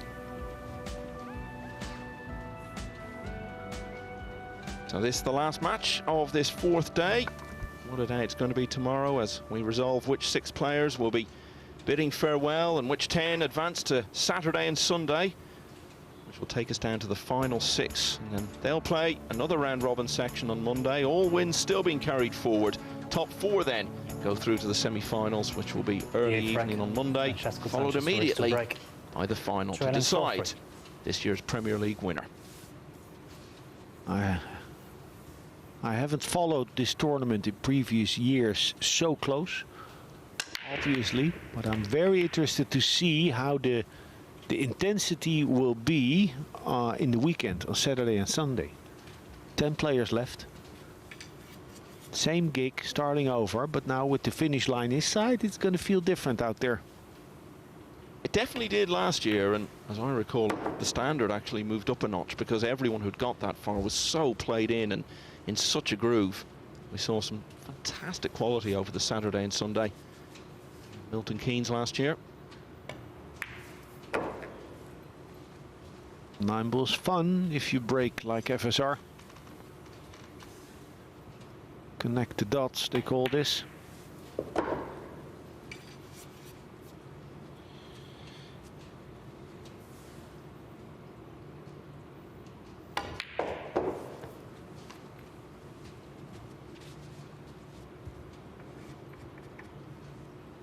Little care and attention here.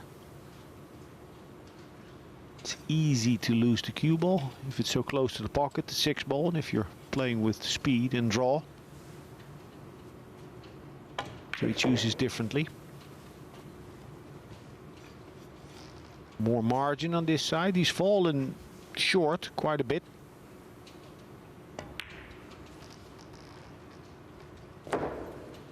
Taking his medicine. Don't play position where you have it.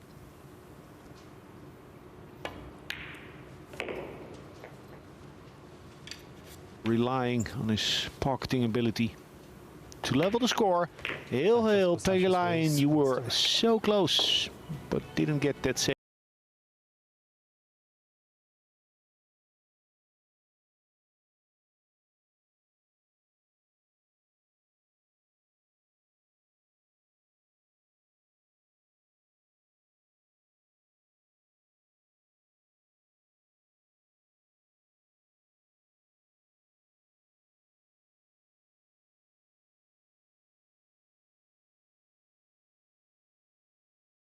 Deciding racks in the tournament. Lost to Chris Melling on Tuesday. Won against Sandian Pelovanovic earlier this evening. And he has the break in the last rack of the 4th day here in Leicester. Does his break hold up?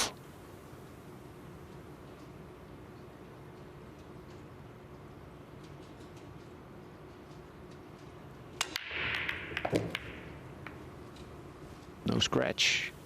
And no shape.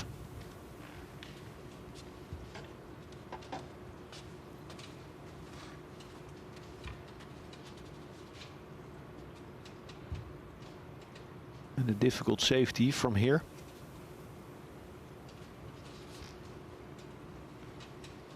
So much so that I don't know if he's going to make a play from here.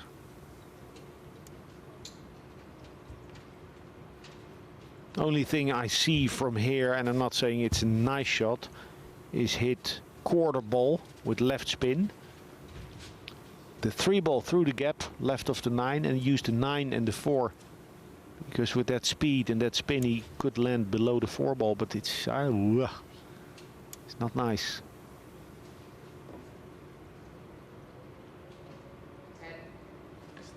Extension, please.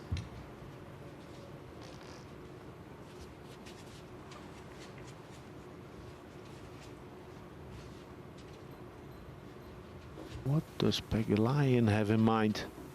One of the most knowledgeable players in the world of Nineball.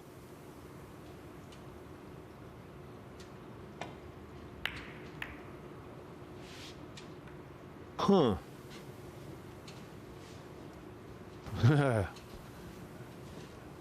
That looked adventurous.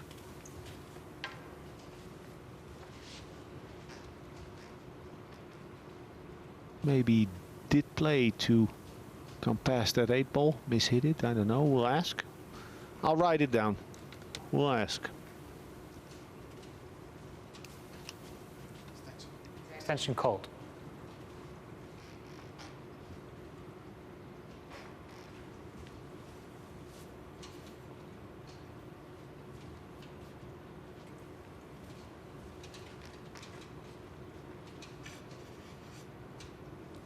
Kick and stick. Maybe, but then the 3 ball's probably hitting the 9. Will be difficult to make this 3.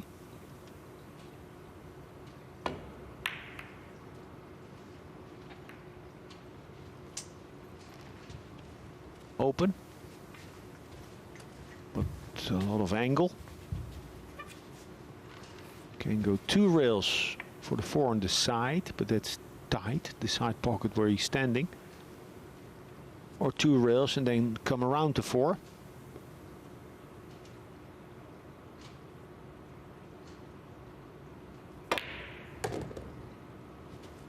Yeah, nice. Always a smart thing to do under pressure. Find a shot where you can let the stroke out. He found room for the cue ball and room for a stroke. Now then.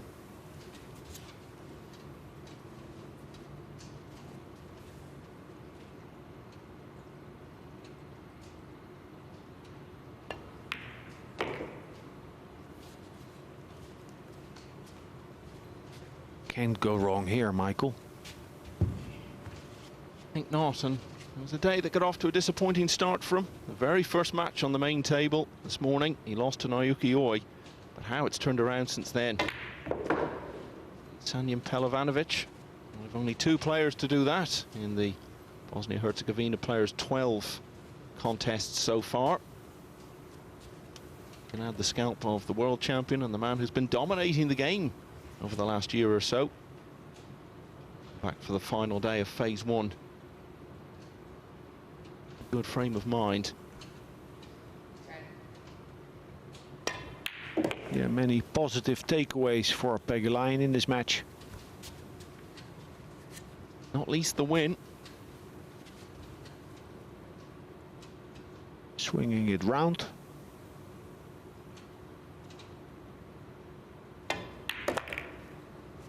Well, back in the 1990s, the band Crowded House had a song 4 seasons in one day.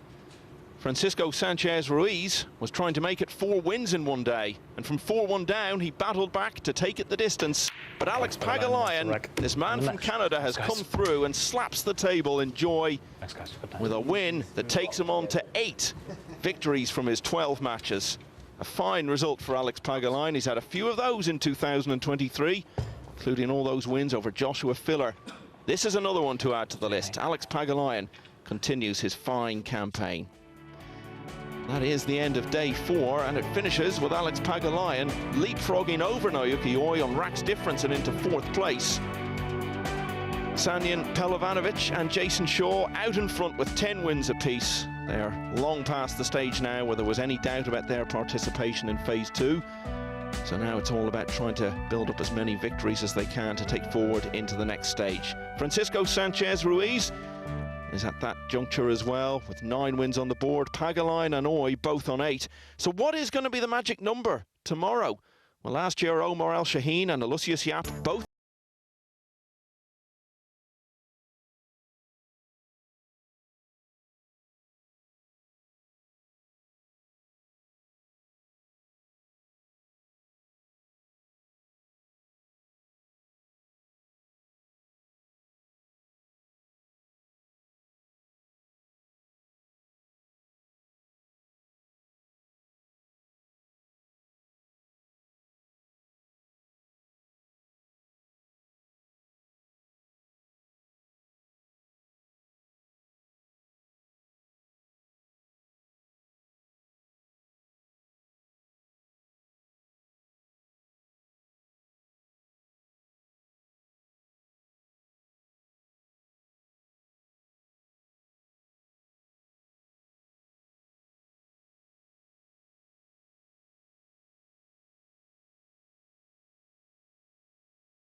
loss against Oi.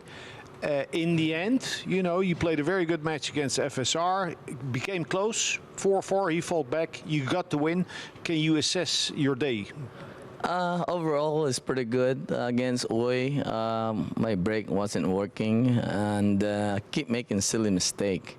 I'm playing pretty good. I'm more confident than ever. Well, I shouldn't say than ever, but I'm more confident than the last 4 or 5 years for sure. Yeah. So your concentration, you said before you were making silly mistakes here and there.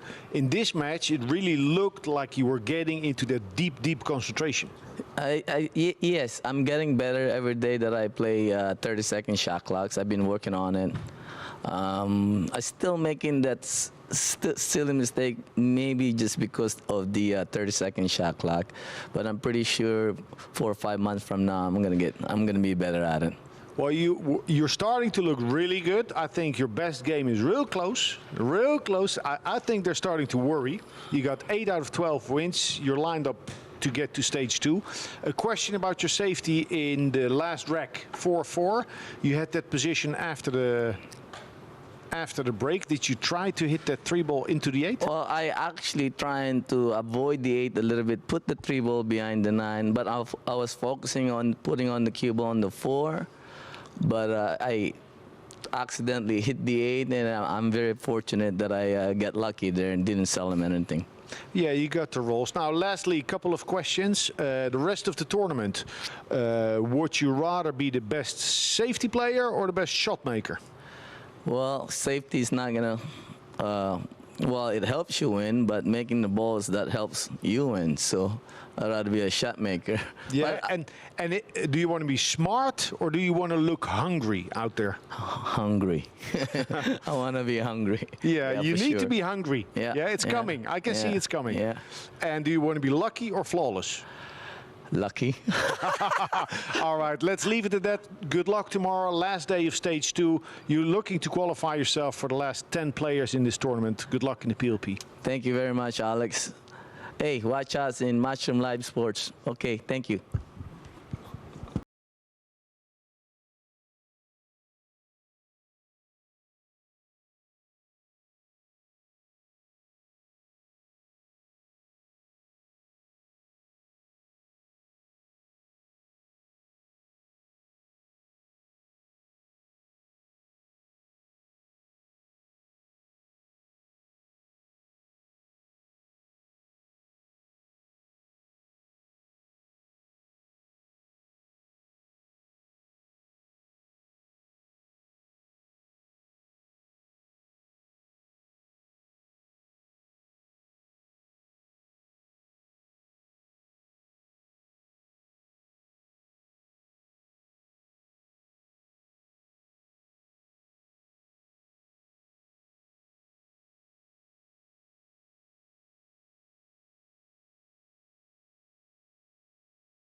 You want more of this drama? It's going to ramp up even further tomorrow as we find out which 10 players will be staying around for the weekend. From us all, though, here at the Morningside Arena in Leicester, it's good night.